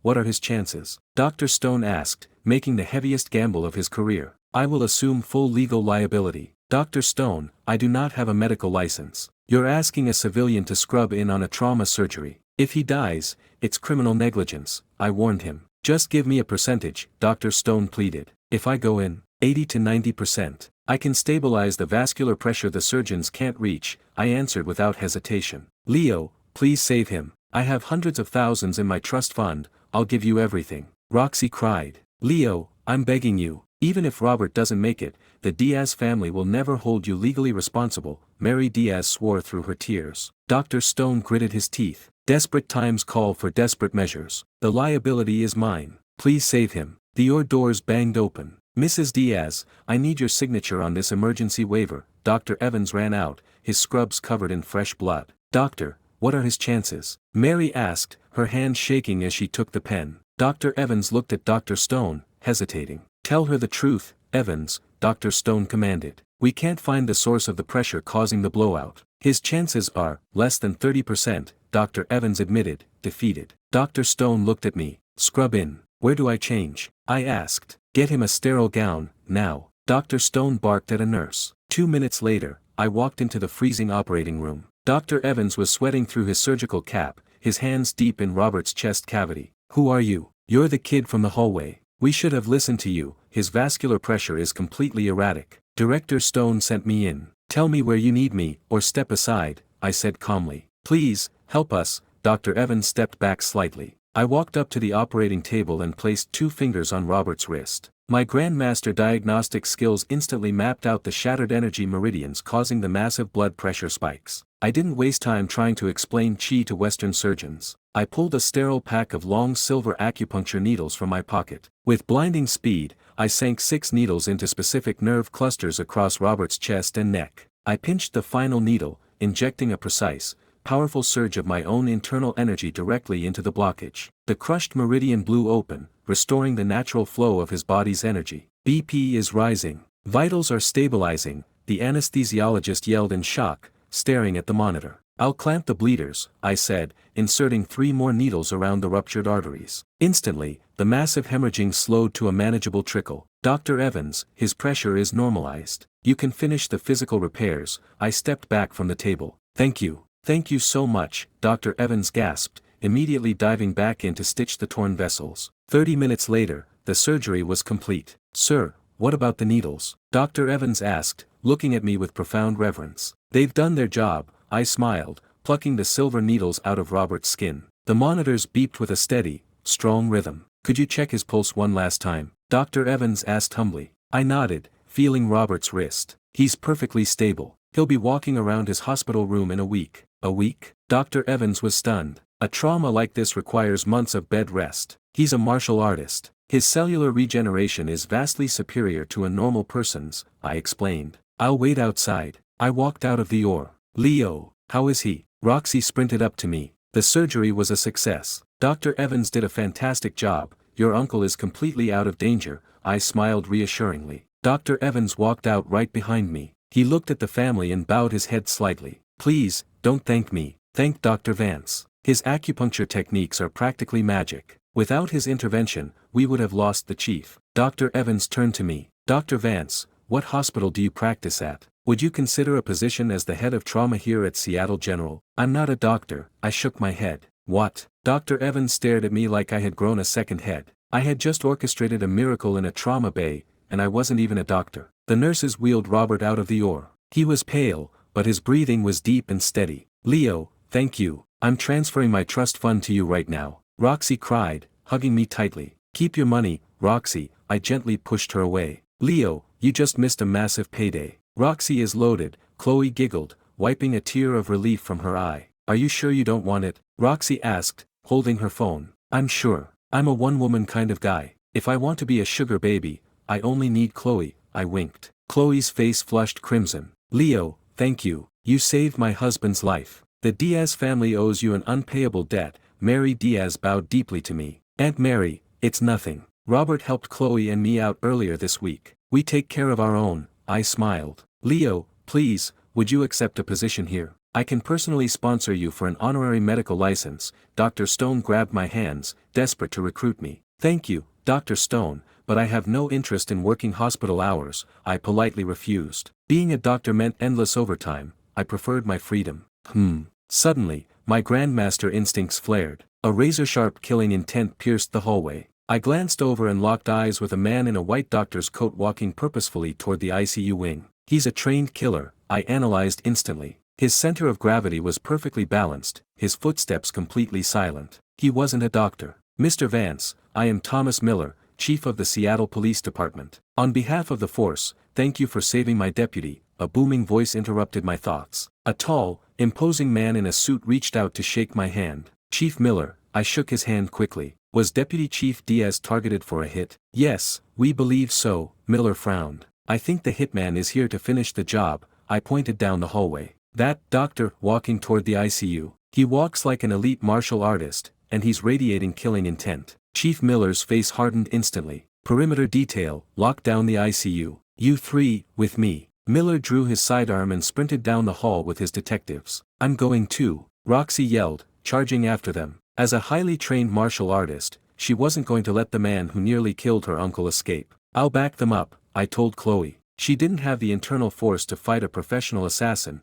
she would only be a liability if bullets started flying. Leo, please be careful, you don't have combat training, hide behind Roxy, Chloe pleaded, genuinely terrified for my life. I sprinted down the hall, easily keeping pace with Roxy. Roxy, do you know how to throw knives? I asked as we ran. No, my family specializes in close-quarters grappling and joint locks, she yelled back. We turned the corner and saw the fake doctor slipping into the emergency stairwell. Freeze! Seattle PD, Chief Miller roared, but the man had already vanished behind the heavy fire door. Roxy kicked the door open and charged onto the concrete landing. The assassin spun around, pulling a suppressed 9mm pistol from his coat, aiming directly at Roxy's chest. Watch out! I lunged forward, grabbing the back of Roxy's collar and violently yanking her backward. Pew! The silenced gunshot echoed off the concrete walls. The bullet buried itself into the drywall exactly where Roxy's heart had been a fraction of a second prior. Ah! Before the assassin could readjust his aim, I whipped my iPhone out of my pocket and hurled it at his face like a major league fastball.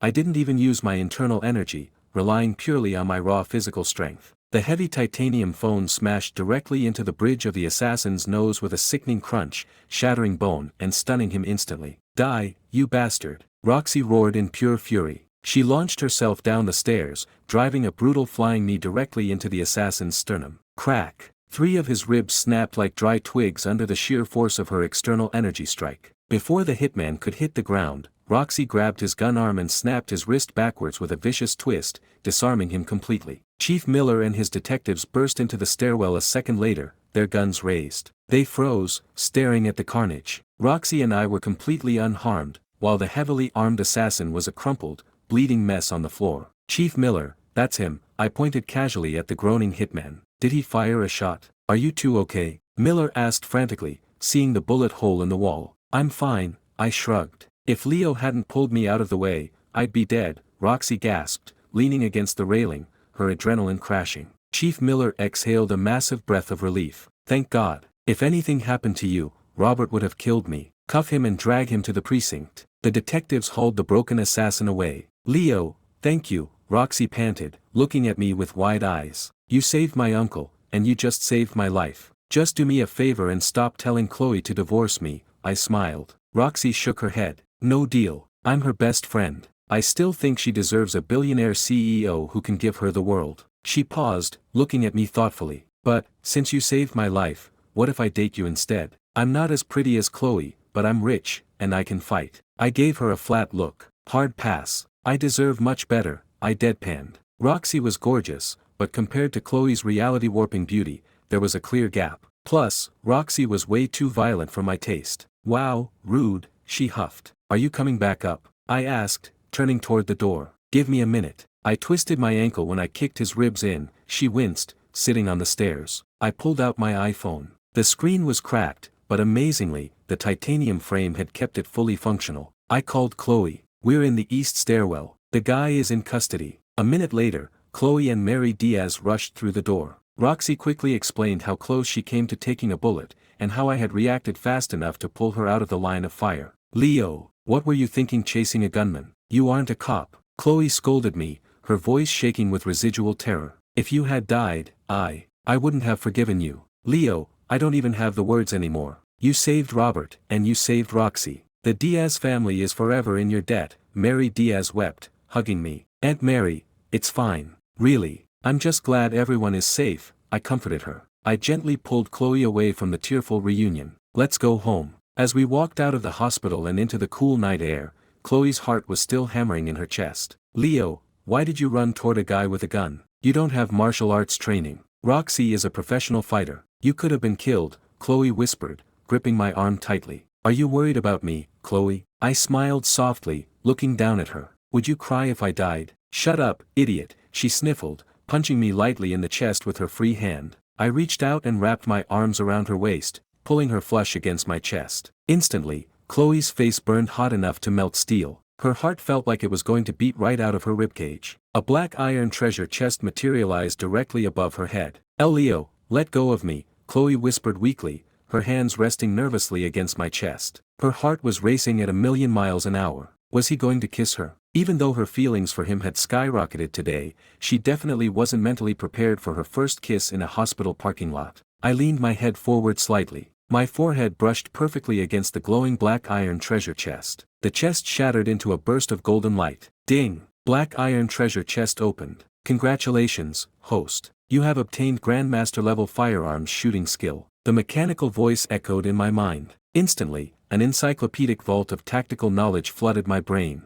Handguns, assault rifles, sniper rifles, foreign, domestic. I mastered the physics, ballistics, and handling of every firearm known to man. In an instant, my accuracy and tactical shooting capability surpassed the world's most elite special forces operators. FN-57 pistol. Fires 5.7 by 28 mm armor-piercing rounds. 20-round magazine. Muzzle velocity 2,100 feet per second. Designed to penetrate Kevlar vests at 100 meters. Often dubbed the cop killer. The exact specs of the weapon the assassin had just tried to use on Roxy flashed through my mind with crystal clarity. A firearms skill. Not bad at all, I thought, highly satisfied. Owning guns was common in America, but civilian training was nothing compared to this. Grandmaster Martial Arts was incredible for close quarters, but if I was ever cornered by a squad of heavily armed hitmen, punching them wouldn't stop a bullet. Now, give me a handgun, and I was John Wick. Leo, seriously, let me go, or I'm never talking to you again,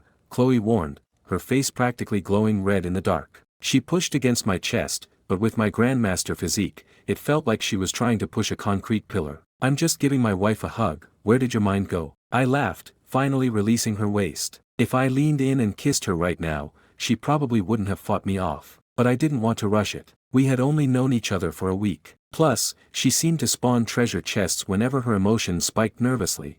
If we crossed that boundary, the chests might stop spawning. Pervert. Don't touch me again, she huffed, power walking to the passenger side of the X5. Get in, it's freezing, I chuckled, unlocking the doors. She sat in the car, glancing at herself in the sun visor mirror. Her cheeks were still flushed with a deep, rosy pink. He's so annoying. Hugging me in public like that, she grumbled internally, though a tiny smile tugged at the corner of her lips. 30 minutes later, we arrived back at the penthouse. It was late, and the adrenaline crash left us both exhausted. I went straight to my room to cultivate. Missing a session meant losing out on passive strength gains. Today's trip to the hospital had been incredibly lucrative. Not only did I secure a new combat skill, but I had fundamentally saved the lives of the Deputy Chief of Police and his niece. Chief Miller and Director Stone had both exchanged numbers with me before we left. Those connections were invaluable. If I ever needed favors in Seattle, having the Chief of Police and a top hospital director on speed dial was better than having millions in the bank. Leo, where did you learn ancient holistic medicine? Chloe asked as I walked out of the bathroom later,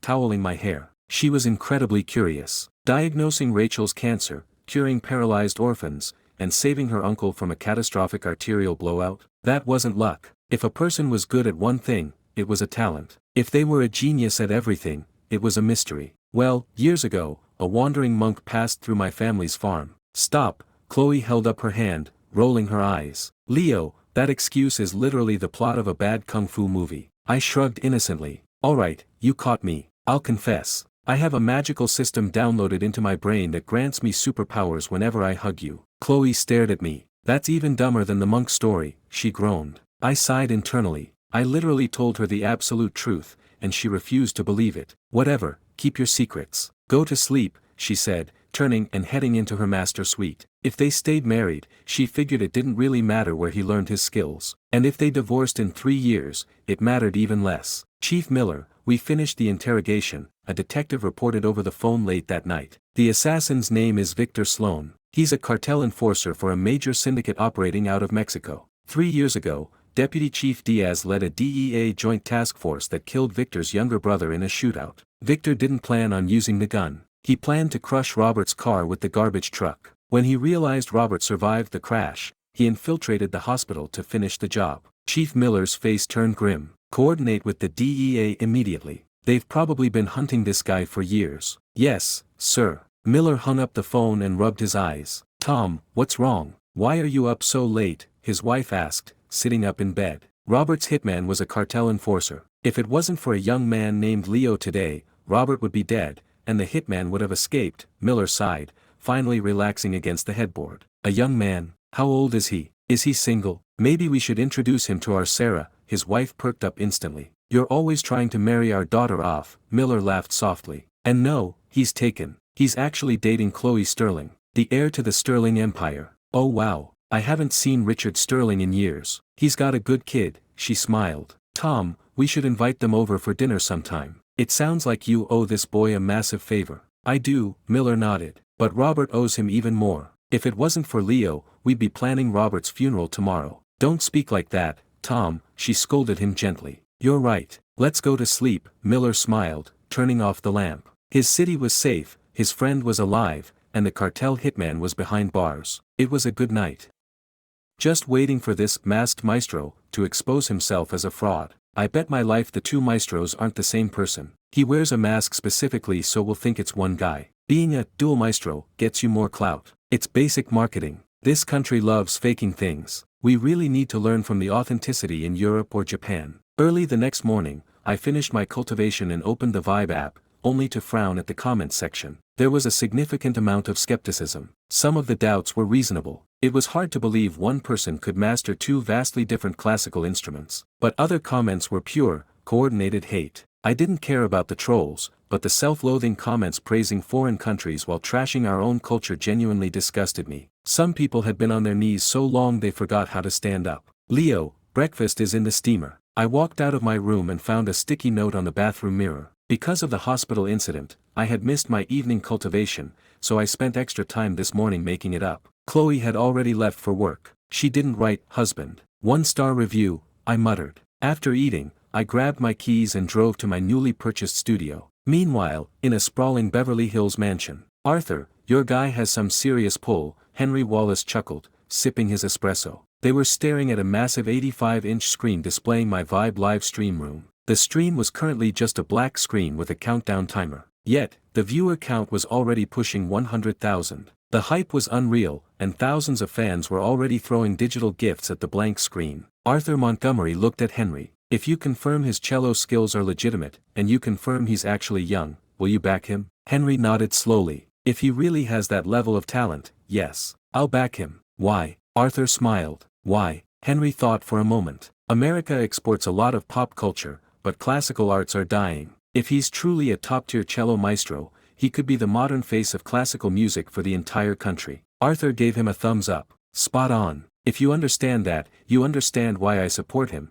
and why the Classical Association supports him. It's a shame he's doing a cello-exclusive stream today, though. Arthur shook his head, slightly disappointed. He personally preferred the violin. He's live. Henry pointed at the screen. The black screen faded, revealing me sitting in my pristine, acoustic-treated studio. The viewer count skyrocketed instantly as millions of notifications went out. The cello had a broader mainstream appeal than the violin, and my follower count had tripled since my debut stream. I was sitting at a staggering 17 million followers. Plus, with my S-tier contract, Vibe's algorithm was aggressively pushing my stream to the absolute top of the global trending page. Arthur, I'll drop a little something to show support. If he turns out to be a fraud, I'll help you ruin him, Henry laughed, opening his digital wallet. He had learned how the app worked. User Wall Street King has sent a Galactic Cruiser X-100. 100 massive spaceship animations flooded the screen. A Galactic Cruiser was $1,000. That was $100,000 in a single click. Maestro, there's a lot of skepticism that you're a different guy under the mask. Can you play Summer on the violin first to prove your identity? Arthur typed. As my current #1 top donor, his message was highlighted,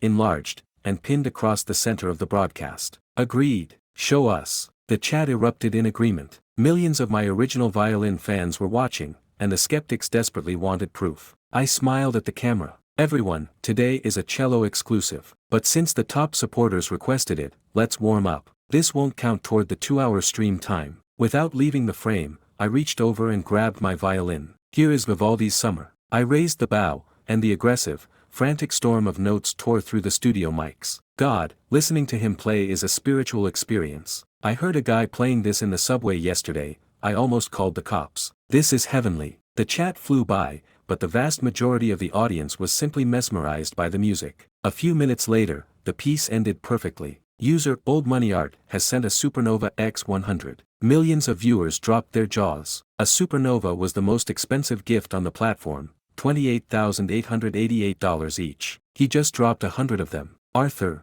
you. Henry was stunned. Arthur smiled. My arthritis acts up if I tap the screen too much. Might as well send it all at once so I can enjoy the show in peace. Thank you to Old Money Art for the massive support. I acknowledge the donation. I rarely shouted out gifts, but a $2.8 million donation couldn't be ignored. If I were an e-girl, I would have ended the stream right there and flown to his house. Alright everyone, sit back and relax. I'm going to play. If you have requests, drop them in the chat. First up, Bach's Cello Suite No. 1. I settled into the cello and began playing effortlessly. The rich, vibrant tones were captured flawlessly by the studio mics and broadcast to millions. Absolute top-tier maestro. I am unworthy to be in his presence. Anyone saying he isn't a maestro can go delete their accounts now. Several verified, blue-check cello maestros commented in the chat, confirming my skill level to the masses. Henry, what do you think? You might not play, but your ear is perfect, Arthur asked. Henry stared at the screen, a deep frown forming on his face. Arthur, his playing gives me the same exact feeling I get when listening to Grandmaster Williams. Is he a cello grandmaster? No, that's impossible, Arthur shook his head. Based on my hands and posture, Arthur knew I was young. Being a dual maestro was already a statistical miracle. A grandmaster? I'm calling Grandmaster Williams right now. Henry pulled out his phone. A few rings later, a 70-year-old man answered. It was Elias Williams, the only living cello grandmaster in the United States. Henry,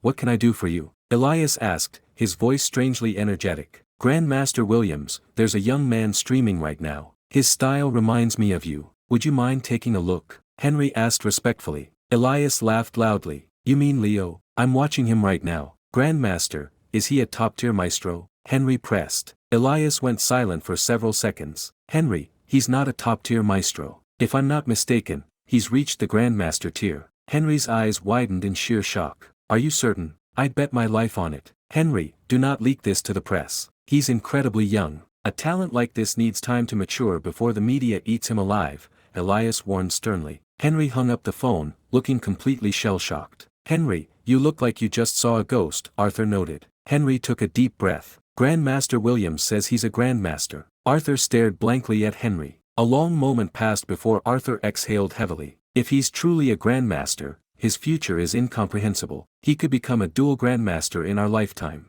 Henry shook his head. Maybe more than that. Don't forget his physical strength. He could be a martial arts master too. Arthur's eyes lit up. I completely forgot about that. He used to dress cheaply and play on a low-end instrument. He probably only revealed his skills to make a living after breaking into the master tier in martial arts. And he wears a mask to protect himself. He's incredibly cautious. Arthur and Henry shared a knowing smile. A cautious genius lives a long time. They were more than happy to support someone like that. Henry, going to send some tips? Arthur laughed. You're looking at a future triple grandmaster. Honestly, in a few years, the White House might be begging him to play at state dinners. Henry nodded. For foreign dignitaries, a performance by a generational prodigy was the ultimate sign of respect. Billions of dollars didn't impress world leaders, unparalleled human achievement did. User Wall Street King has sent a Supernova X100. Henry quickly processed the $2.8 million transaction. The chat room collectively lost its mind. Bro, two guys just dropped almost $6 million.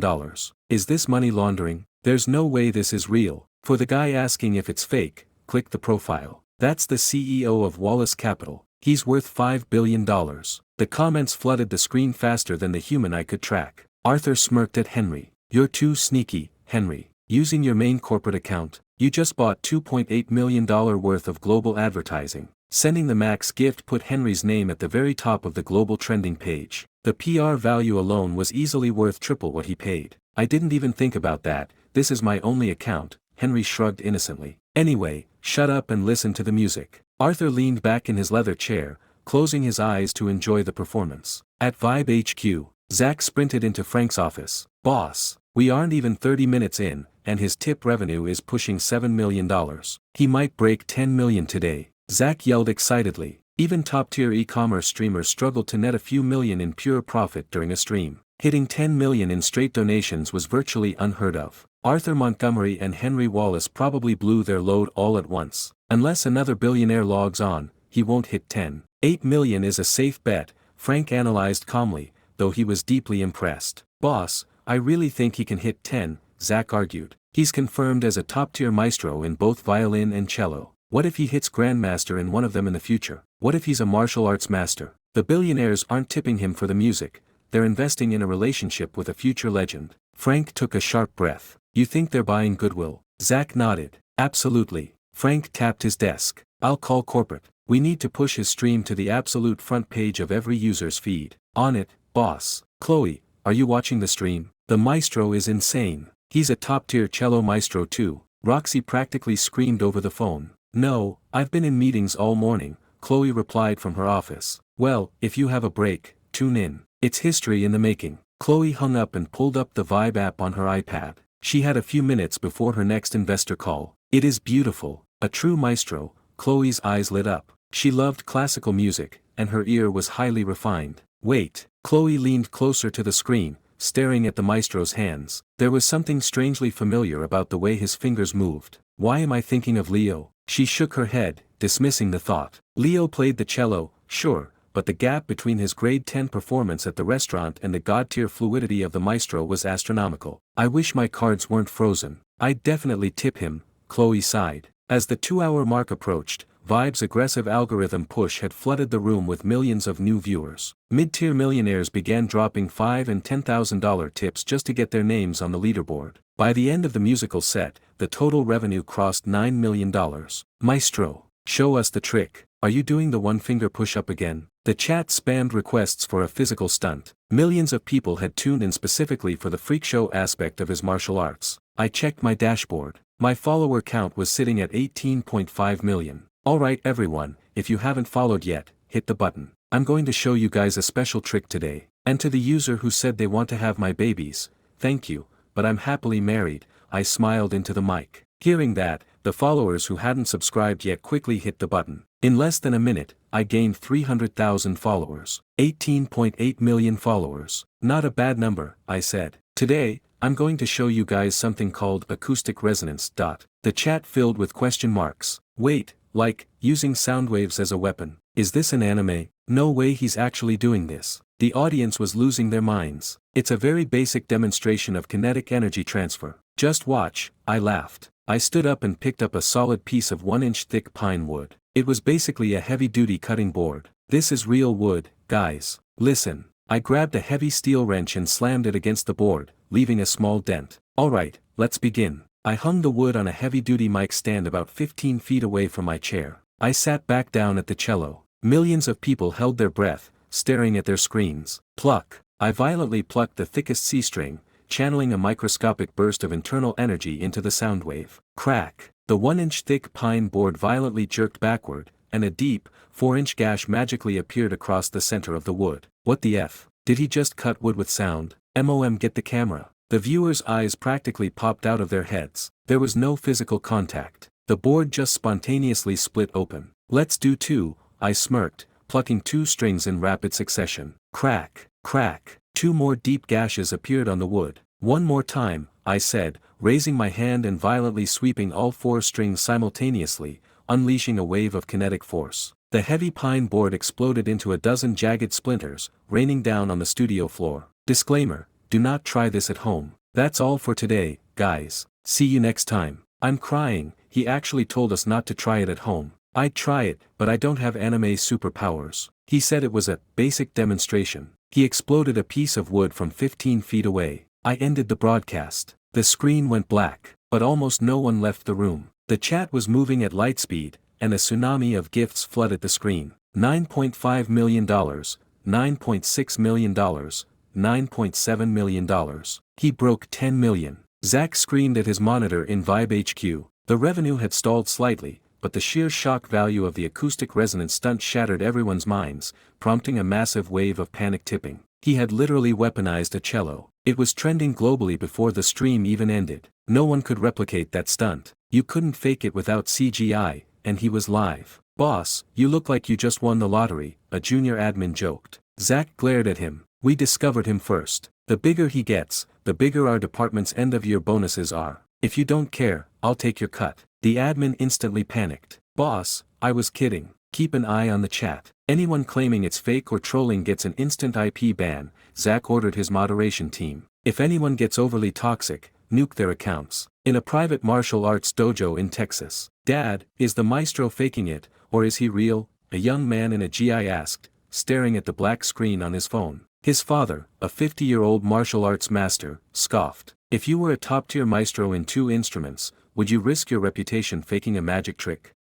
No, the son admitted. Why ruin your name for a few bucks? Exactly. The maestro isn't stupid, his father said. What's your professional assessment of his martial arts? The son hesitated. Dad, I'm just an external force practitioner. It's obvious, his father said, his voice heavy with awe. Internal force doesn't generate until you reach the master tier. To project kinetic energy 15 feet through the air using a string, he is absolutely a martial arts master. And he did it so casually, he might be pushing the grandmaster boundary. The father's eyes were filled with profound envy. He had reached the master tier at 52, which made him a legend in their state. But he knew he would die before ever reaching grandmaster. Dad, grandmasters only exist in old kung fu movies. You think he could really reach that level? The son asked, stunned. If he's under 40, absolutely. You should send him a tip. If he remembers your name, maybe he'll give you some pointers one day, the father suggested. He's offline, though. The screen is black. Isn't tipping now a waste? It still shows up in his back-end ledger. Do it now before a million other people get the same idea. The son quickly transferred $100,000 and dropped 100 galactic cruisers. His family owned a massive chain of gyms and security firms.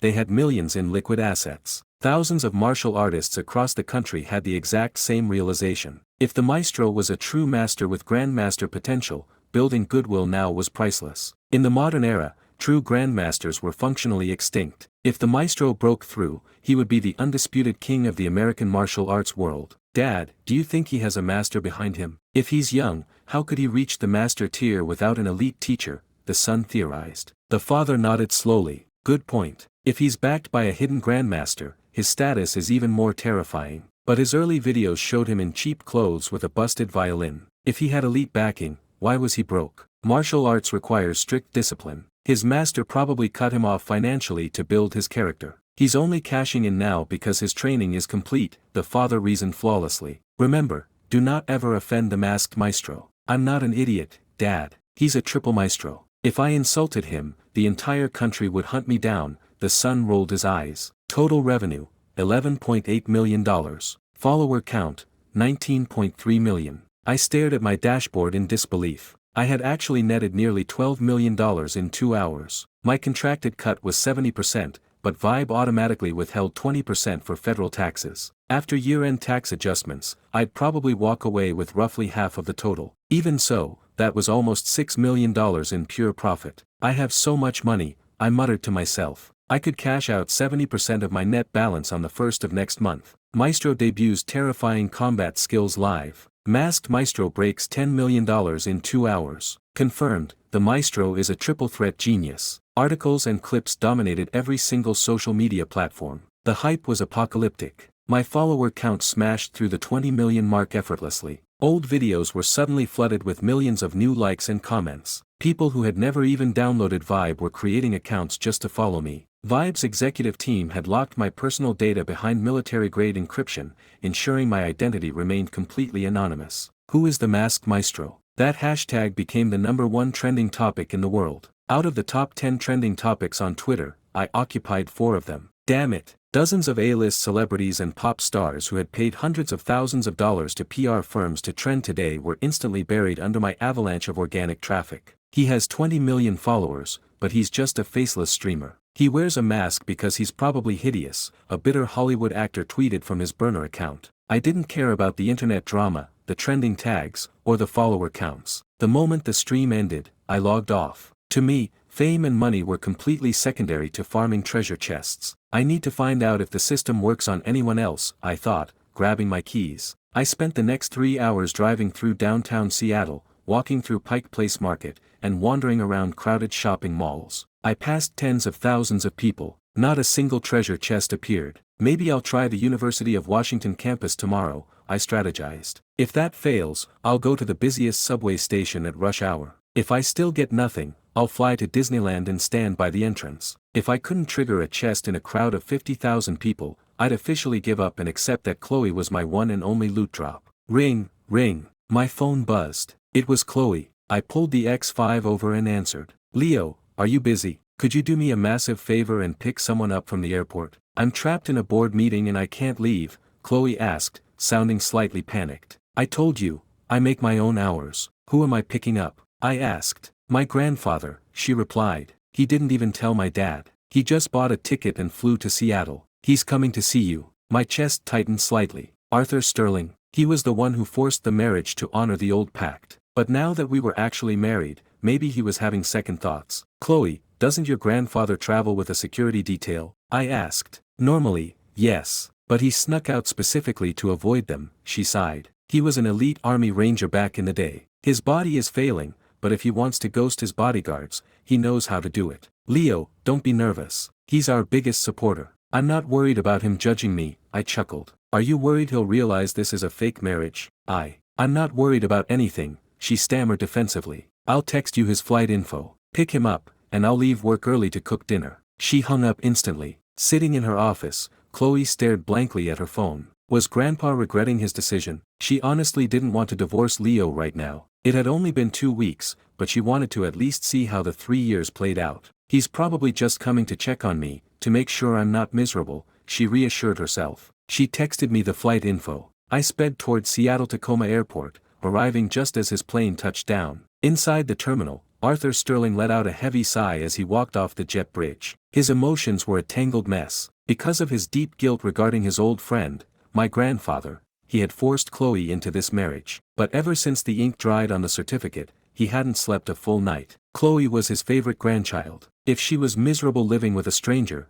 he would never forgive himself. Leo is an average boy, but he has a good heart. I just pray they aren't fighting, Arthur murmured to himself. He walked slowly through the terminal. I spotted him immediately. Chloe had sent me a recent photo. Mr. Sterling, I'm Leo Vance. I walked up and greeted him respectfully. Arthur froze, staring at me in utter disbelief. He had seen my file. He had seen my photos. The file said I was 5 feet 10 inches and incredibly average. But the young man standing in front of him was over 6 feet tall, impeccably dressed, and possessed a striking, handsome face that radiated quiet confidence. Leo, where is Chloe? Arthur asked, suppressing his shock. She has an emergency board meeting. She asked me to pick you up. She's heading home soon to cook dinner, so it'll be ready by the time we get back. I smiled warmly. Good, Arthur nodded. I led him to the parking garage and opened the door of the X5 for him. Leo, how are your driving skills? I need you to step on it. I think my movements were tracked. Someone is watching us, Arthur said grimly the second he buckled his seatbelt. I raised an eyebrow.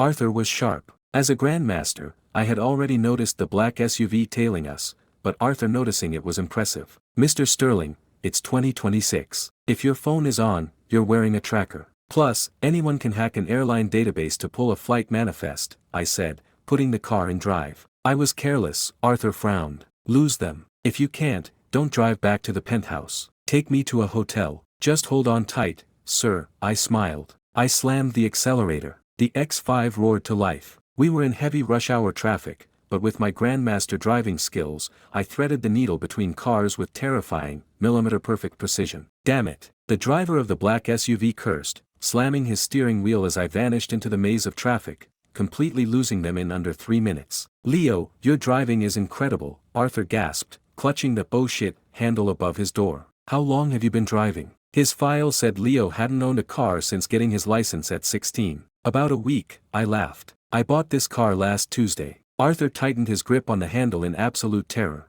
Mr. Sterling, do you think they were trying to kidnap you? I asked, slowing down to a normal, legal speed. Probably not, Arthur shook his head, his heart rate returning to normal. Corporate espionage is a dirty game. When you control a $30 billion empire, you attract sharks. It's best to avoid them. Leo, how is the marriage? Are you two getting along? He asked, shifting the topic. We're doing great, sir. You should definitely travel with a security detail from now on, though, I advised. I will, Arthur nodded. Leo, how are your parents doing? Have you told your father to stop being so stubborn? I smiled. Arthur had tried to give my father a lucrative corporate job and massive payouts after my grandfather died, but my dad refused everything. I can't change his mind, sir. Maybe Chloe can convince him eventually, I chuckled. Arthur sighed heavily. Your father is just as stubborn as your grandfather. When your grandfather passed, I was too sick in the hospital to attend the funeral. I sent an associate with a $5 million check for the family. Your father refused to accept a single dime.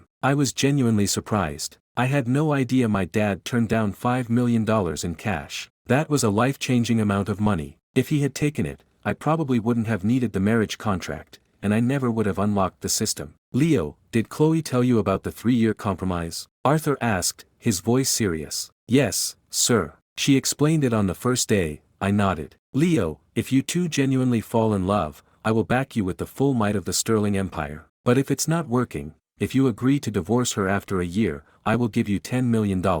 If you stay for 2 years, I'll give you $20 million. I shook my head. Arthur frowned. Was the boy greedy? Mr. Sterling, I like Chloe a lot. If she decides we aren't compatible, she can file the papers whenever she wants. But I won't accept a payout, I said firmly. Arthur was stunned. You're just as arrogant as your grandfather. $20 million would set your parents up for the rest of their lives. You could change your family's destiny. I can earn my own money, sir, I smiled calmly. Arthur was speechless. A long moment passed. When we were young, I tried to give your grandfather $1 million to help him start a business. He chased me out of his house with a baseball bat. Arthur's eyes glazed over with nostalgic sorrow. Well, I'm a bit different from my grandfather, I laughed. If Chloe and I make this work, I'll happily be a stay-at-home husband. Living off a billionaire wife sounds like a dream job. Arthur didn't know what to say to that. Leo, you know Chloe's parents despise you, right? How are you going to handle that? Arthur asked. It's completely understandable, I shrugged. If I had a billionaire daughter, I wouldn't want her marrying a broke guy either. They're just being protective. Arthur nodded approvingly. As long as you understand that, don't let their hostility ruin your relationship with Chloe. Keep your eyes on the road. I'm going to take a nap, Arthur said, closing his eyes. An hour later, I pulled into the underground garage of our high-rise. When we unlocked the penthouse door, the smell of roasted garlic and seared steak filled the air. Grandpa, Chloe sprinted out of the kitchen, throwing her arms around Arthur. As the only child of the Sterling family, she was the absolute apple of his eye. Chloe, my dear, Arthur smiled brightly. He had been exhausted from the flight, but seeing her instantly energized him. You've been working hard, honey. Chloe turned to me with a brilliant, sweet smile. Arthur felt a strange twist in his chest. Chloe had never used a pet name for a man in her entire life, and she said it so naturally. Just driving the car, nothing hard about it, I smiled back. Wash your hands, dinner is ready, she chimed. We sat down at the dining table. Chloe had prepared a 5-course meal. It was a feast. Chloe, aren't we missing something? Arthur coughed, eyeing the empty space next to his plate. Grandpa, if you mean alcohol, absolutely not. Mom and Dad specifically called me and ordered me to lock the liquor cabinet. Your doctor said no drinking, she scolded him gently. Arthur sighed like a deflated balloon. Chloe, grab a bottle of red. I'll have a glass with him. 1 glass won't hurt, I intervened, smiling. Okay, Chloe immediately stood up and walked to the wine cellar. Arthur stared at me in disbelief. What was happening? Since when did Chloe listen to anyone, let alone a man she had been married to for 2 weeks? Chloe, I'm heartbroken. You completely ignored me, but the second Leo asks, you jump. Arthur complained dramatically. Grandpa, Leo is an incredibly skilled doctor. If he says you can have a glass, I trust his medical opinion, she replied, returning with a vintage Bordeaux. Arthur raised an eyebrow. Leo, a doctor? I know a little bit of holistic medicine, I said modestly. I'll pour you a half glass, sir. Drink it slowly. I poured a small amount for Arthur, and filled my own glass to the brim, downing it in one gulp. Leo, slow down. Arthur praised my enthusiasm, completely unaware that alcohol had zero effect on me. So, what kind of medicine do you practice, Leo? Arthur probed gently. His personal doctors were graduates from Harvard Med. If Chloe trusted Leo more than them, something was up. Grandpa, Leo is a miracle worker. The top specialists in the state couldn't fix a boy's paralyzed arm, and Leo cured him in 30 minutes, Chloe bragged proudly. If you didn't fly here, I was going to buy him a ticket to Beverly Hills to examine you. Arthur's jaw dropped. Cured paralysis in 30 minutes. Leo, how is my health? Arthur asked, turning to me. I haven't checked your pulse yet, sir. But based on your complexion, your breathing cadence, and your gait, you aren't in any immediate danger. We can talk about it after dinner, I smiled. Chloe visibly relaxed, exhaling a deep breath. Arthur was shocked. Chloe actually believed my casual visual assessment over her own anxiety. Have they slept together already? Arthur wondered. Emotional attachment rarely developed this fast without physical intimacy. Leo, let me check your pulse, I said after we finished eating. Arthur coughed. Leo, I just had half a glass of wine. You just killed half a bottle. Let's do it tomorrow when you're sober. Chloe giggled. Grandpa, don't worry. Leo's alcohol tolerance is mutant level. He drank 3 bottles of Macallan scotch the other night and wasn't even tipsy. Arthur's eyes widened. 3 bottles of scotch. Alright, take a look. Arthur extended his wrist. I pressed my fingers against his pulse. 30 seconds later, I pulled back. Mr. Sterling, you suffered severe physical trauma decades ago. The old wounds have healed poorly, causing chronic fatigue. When the weather changes, your joints ache violently, and you suffer from severe numbness in your extremities. Other than that, your organs are fine. Arthur nodded slowly. That is exactly correct. Leo, can you cure it? Chloe asked, leaning over the table nervously. I smiled. I told you, it's not a major issue. Yes, I can cure it, but because it's a decades-old injury, it will take time. How long? Chloe asked. About a month. He'll need a few sessions of acupuncture,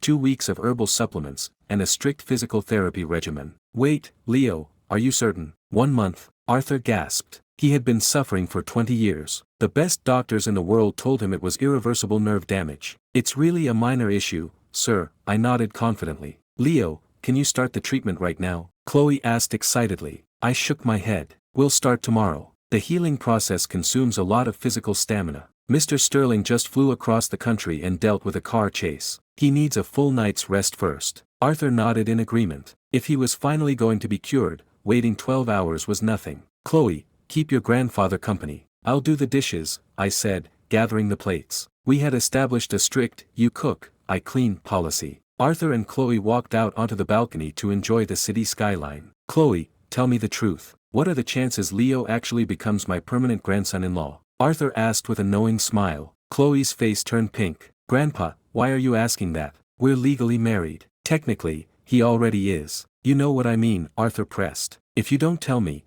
how will I know if I should keep defending him against your parents? 50-50, she mumbled softly, looking out at the city lights. Oh, Arthur was genuinely surprised. Giving him a 50% chance after only 2 weeks of living together was massive. Chloe, have you two consummated the marriage? He asked gently. Her entire face turned as red as a tomato. Grandpa, no, absolutely not. We just hold hands sometimes because we have to play the part. Arthur looked skeptical. Just holding hands didn't generate a 50% approval rating from a girl who had iced out billionaires for 5 years. Grandpa, Leo isn't what his file says he is. He runs at an Olympic pace. He swims like a torpedo. He saved a drowning girl in a riptide the other night. He plays the cello better than prodigies. He cured 3 disabled orphans, and he saved the deputy chief of police from bleeding to death on an operating table. Chloe poured her heart out, detailing every impossible feat I had accomplished over the last week. Arthur listened in stunned silence. This sounded like the resume of a comic book superhero,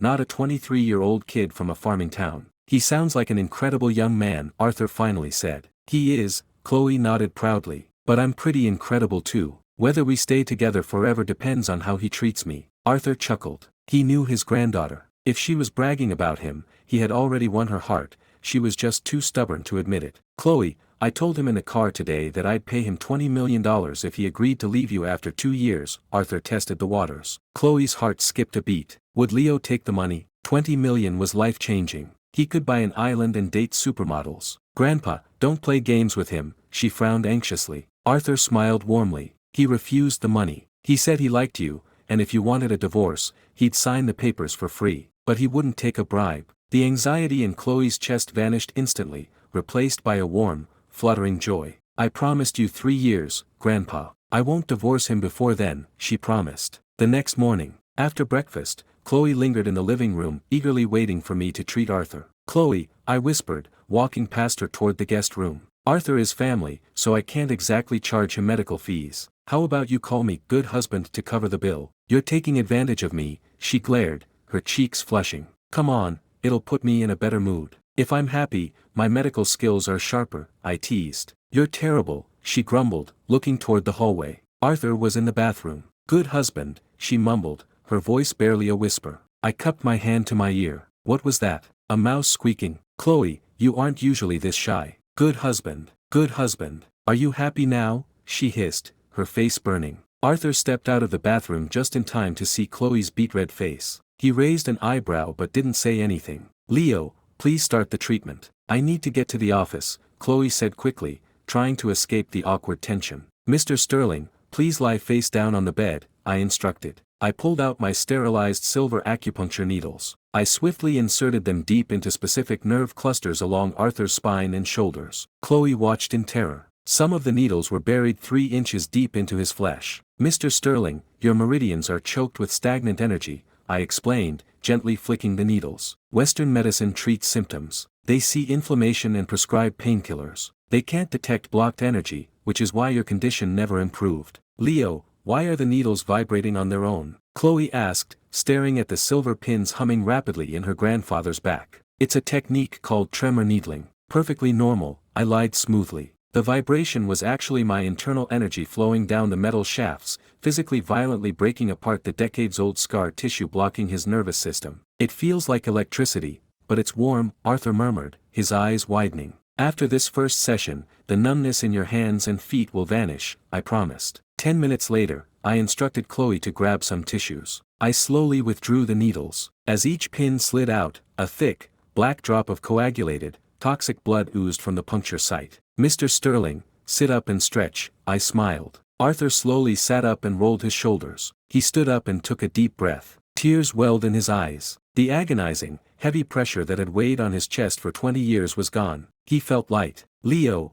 this is an absolute miracle. With these skills, you could be the most famous, wealthiest doctor in the world," Arthur gasped in pure reverence. I shook my head. "Mr. Sterling, being a famous doctor is a nightmare. If I charge high prices, the public will crucify me for being greedy. If I charge low prices, I'll work 100-hour weeks and get sued the second a patient dies of natural causes. That's the sad reality of the world," Arthur sighed. "People were quick to bite the hand that healed them." "Exactly. Why would I deal with malpractice lawsuits when I can just happily live off my billionaire wife?" I grinned, looking at Chloe. "Right, honey?" Chloe rolled her eyes so hard it hurt. "You say that like being a sugar baby is an Olympic achievement. It depends on the sugar mommy. If I was dating an 80-year-old widow, I'd be ashamed. But living off you, every man in the country is jealous of me," I stated matter-of-factly. Chloe was speechless. Arthur burst out laughing. My shamelessness was legendary, but backed by genuine, world-shaking talent, it made me untouchable. "I'm going to work. Since you don't actually have a real job, you can stay here and entertain Grandpa. Since you cured him, maybe he'll pay your allowance this month," Chloe huffed, grabbing her purse and marching out the door. I followed her to the entryway. A glowing bronze treasure chest materialized above her head. "Bingo," I smiled inwardly. Teasing her was the ultimate cheat code to farming the system. "Chloe, you promised to let me examine your stomach, remember? Want to do it now?" I whispered, leaning in close. My forehead brushed against the bronze chest. "Grandpa is literally in the next room. We'll do it when he leaves," she hissed, her face burning red as she practically sprinted to the elevator. I watched her go, a satisfied smirk on my face. A pulse check would be enough to diagnose her with my Grandmaster skills, but why use 2 fingers when I could use my whole hand? I was married to a goddess, I was going to enjoy the perks. Ding! Bronze treasure chest opened. "Congratulations, host. You have obtained Grandmaster-level linguistics. Fluency achieved in English, Russian, French, German, Japanese, Korean, Arabic, Portuguese,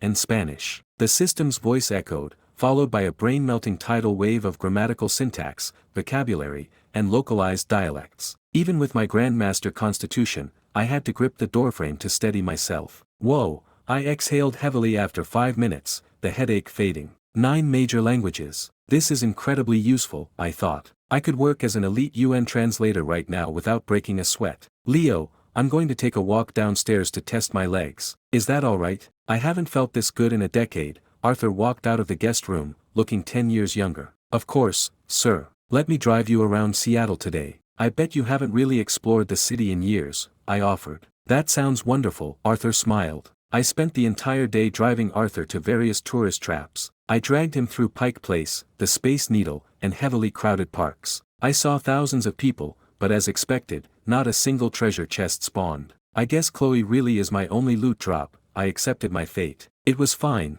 She was a goldmine anyway. "Risa, you take over from here," a man in the car behind us spoke in rapid, fluent Japanese as he hit his turn signal. "In no way, Arthur Sterling is just an old billionaire. It is highly unlikely he is a member of the Dragon Council. Intelligence is overreacting," the woman in the passenger seat replied in Japanese. "Risa, never question the organization. Sterling rarely travels without his army of guards." Record everything he does, Inoue commanded. Understood. I glanced in my rearview mirror. My eyes narrowed. The Japanese operatives thought they were secure, but with my Grandmaster hearing, I picked up their conversation through the glass of their car perfectly. Yesterday, I wouldn't have understood a word. Today, I understood their Tokyo dialect Japanese better than they did. Dragon Council, I thought. If Arthur was involved in a shadow organization called the Dragon Council, it was likely an elite syndicate of patriotic billionaires pulling political strings, similar to the Skull and Bones Society. Given the historical bad blood between Japan and the US,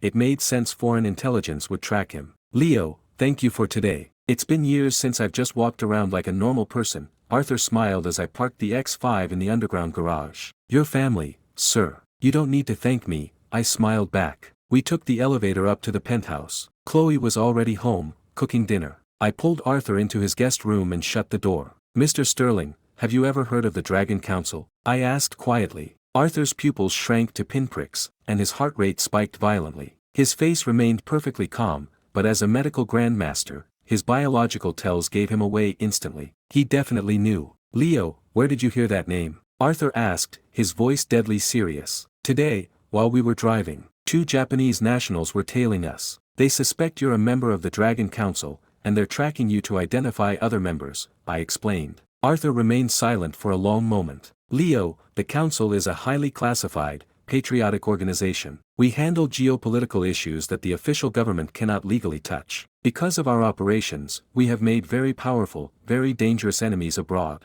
Forget that name. Never speak of it again. Understood. I'm just warning you, sir. Make sure your security is airtight when you fly home, I nodded. I had zero interest in playing James Bond in a shadow war. I will, Arthur nodded gravely. Leo, how do you know Japanese? I smiled casually. I dabble in foreign languages. Arthur stared at me. Which ones? French, German, Russian, Japanese, Korean, Arabic, Spanish, and Portuguese, I listed effortlessly. Arthur was speechless. Does Chloe know you're a hyperpolyglot? Nope, I shook my head. I want her to discover my talents slowly. It keeps the romance exciting. If I told her everything now, how would I explain it when the system randomly gave me the ability to fly or hack CIA mainframes next week? I was actively building a hidden god persona. If I slowly revealed that I was a master of everything over the next few years, Chloe would just accept that I was a freak of nature who hit his power level for fun. Are you hiding anything else from me? Arthur asked suspiciously. Maybe a few things, I laughed, rubbing the back of my neck. He had no idea I was a martial arts grandmaster, a triple maestro in music, or a tactical firearms expert. Please don't ask, sir. I've exposed enough secrets for 1 week. Arthur looked at me with a strange mix of awe and amusement. You have all these terrifying skills,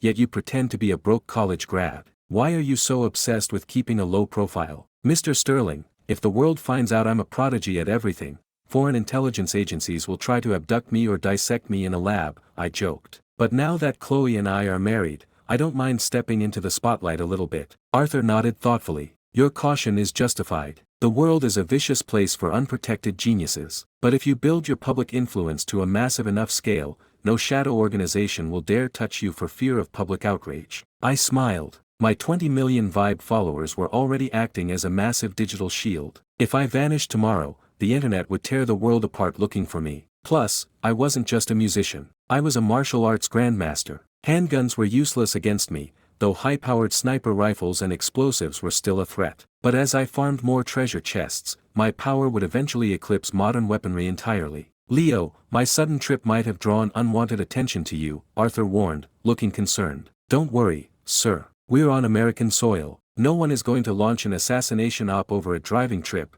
I reassured him. Dinner is ready. Why is the door locked? Chloe yelled, banging on the guest room door. I unlocked it and swung it open. I was just giving your grandpa his glut injections. Can't have you peeking, I teased. Arthur facepalmed. After a massive dinner, Chloe turned to me. Leo, do you want to go to the hospital with me? Uncle Robert was moved out of the ICU. He wants to thank you in person, and I want you to check his vitals to make sure the surgeons didn't miss anything else. I nodded. Sure, I'll stay here and do the dishes, Arthur volunteered. My body feels great, I need the exercise. Thanks, Grandpa, Chloe smiled, grabbing her keys. 30 minutes later, we walked into Robert Diaz's private recovery suite. He was awake, looking significantly healthier than a man who had nearly bled to death a few days prior. Leo, thank you, Robert said sincerely. If you hadn't stepped into that I would be in a morgue right now. Don't worry about it, Robert. Just glad I could help. Let me check your pulse, I smiled, stepping up to the bed. I pressed 2 fingers against his wrist. You're healing beautifully. You'll be walking by Wednesday. You can resume a normal lifestyle in 2 weeks,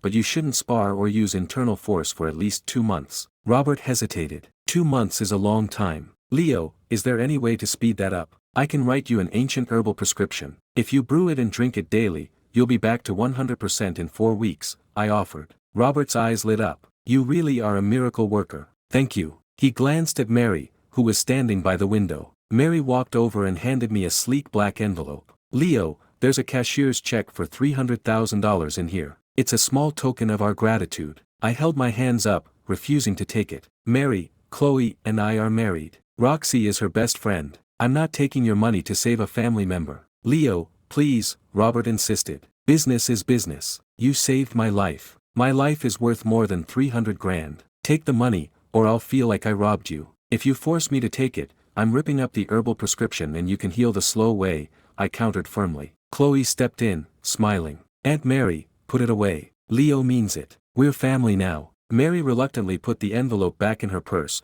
deeply moved by my integrity. Just then, Dr. Stone, the hospital director, rushed into the room. Leo, thank God you're here. Have you considered my offer? I can push an honorary medical license through the state board tomorrow if you agree to consult for us, Dr. Stone practically begged. I appreciate it, Dr. Stone, but no thanks. Having a medical license means I'm legally obligated to treat people. I prefer to only treat people I like, I refused bluntly. Dr. Stone sighed, crestfallen. Leo, I have a massive favor to ask. There is a VIP patient in our private wing. We cannot figure out what is wrong with him. He's flown all over the world, seen the best specialists, and no one can cure him. He's not hostile, and he pays incredibly well, but my staff is completely stumped, Dr. Stone pleaded. Dr. Stone, I'm not an on-call doctor. Please stop soliciting me, I frowned. Leo, please. The man is suffering terribly. Have some pity, Dr. Stone begged. I looked at Chloe. She gave me a soft smile. Go check on him, Leo. I'll stay here and chat with Roxy and Mary. Fine, I sighed, following Dr. Stone down the hall to the ultra-luxury VIP wing. Dr. Stone swiped his keycard and opened the heavy wooden door to a massive suite. Dr. Stone, is this the prodigy physician you told me about? An elderly man sitting up in bed asked. I recognized him instantly. He was a regular fixture on the Forbes top 50 billionaires list. His net worth was astronomical. Mr. Sterling, this is Leo Vance. Leo, this is Richard Sterling. He's the founder of. I know who he is, I interrupted. Richard extended his hand. Mr. Vance, Dr. Stone says you saved the deputy chief's life with acupuncture. I'm in desperate need of your expertise. I looked at Richard, my Grandmaster diagnostic skills instantly processing his aura, posture, and neurological tells. Richard, I smiled faintly. Your disease is quite interesting. Richard looked at Dr. Stone. Mr. Sterling, I swear, I didn't tell him anything about your symptoms. Your file is heavily classified, Dr. Stone promised frantically. Richard nodded, turning back to me. Leo, I've seen the best neurologists in Switzerland, the best psychiatrists at Johns Hopkins. No one knows what is wrong with me. Did you really diagnose me just by walking into the room? It's glaringly obvious to me, I said calmly. I don't even need to check your pulse. If you don't believe me, I'll walk out right now.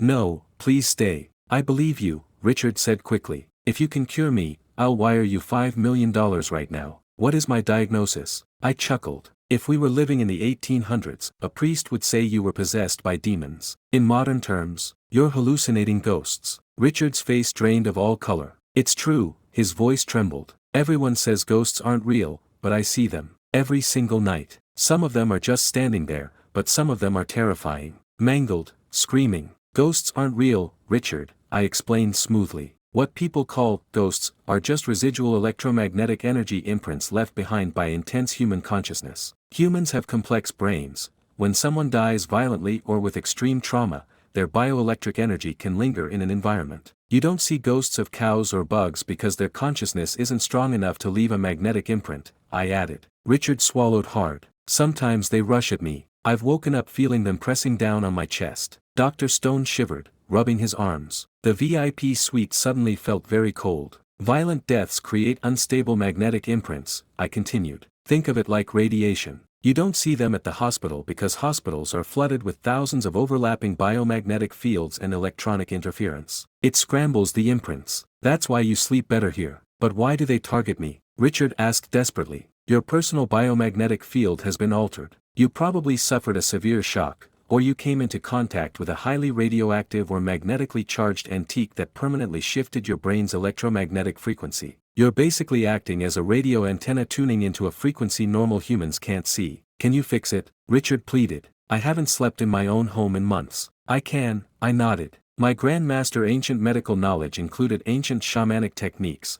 which dealt heavily in biomagnetics and psychological grounding. $5 million, Leo. Right now, Richard promised. I never used to see these things. It's ruining my life. I'll fix your frequency today, but I don't know what item originally altered your brain. If you go back home and touch it again, the hallucinations will return, I warned. Understood, Richard nodded vigorously. Dr. Stone, I need a traditional calligraphy brush, fresh cinnabar ink, and pure cotton paper, I requested. Dr. Stone immediately called his assistant to fetch the obscure items from a nearby holistic supply shop. 20 minutes later, the supplies were laid out on the table. I picked up the brush. Focusing my internal energy, I began drawing a complex, ancient geometric mandala designed to stabilize human biomagnetics. Halfway through the drawing, my internal energy spiked too aggressively. Whoosh! The paper spontaneously burst into flames, burning to ash in seconds. Dr. Stone and Richard stared in absolute horror. The paper literally ignited out of thin air. Sorry, I haven't done this in a while. My energy control slipped, I coughed awkwardly. I grabbed another sheet of paper and started over,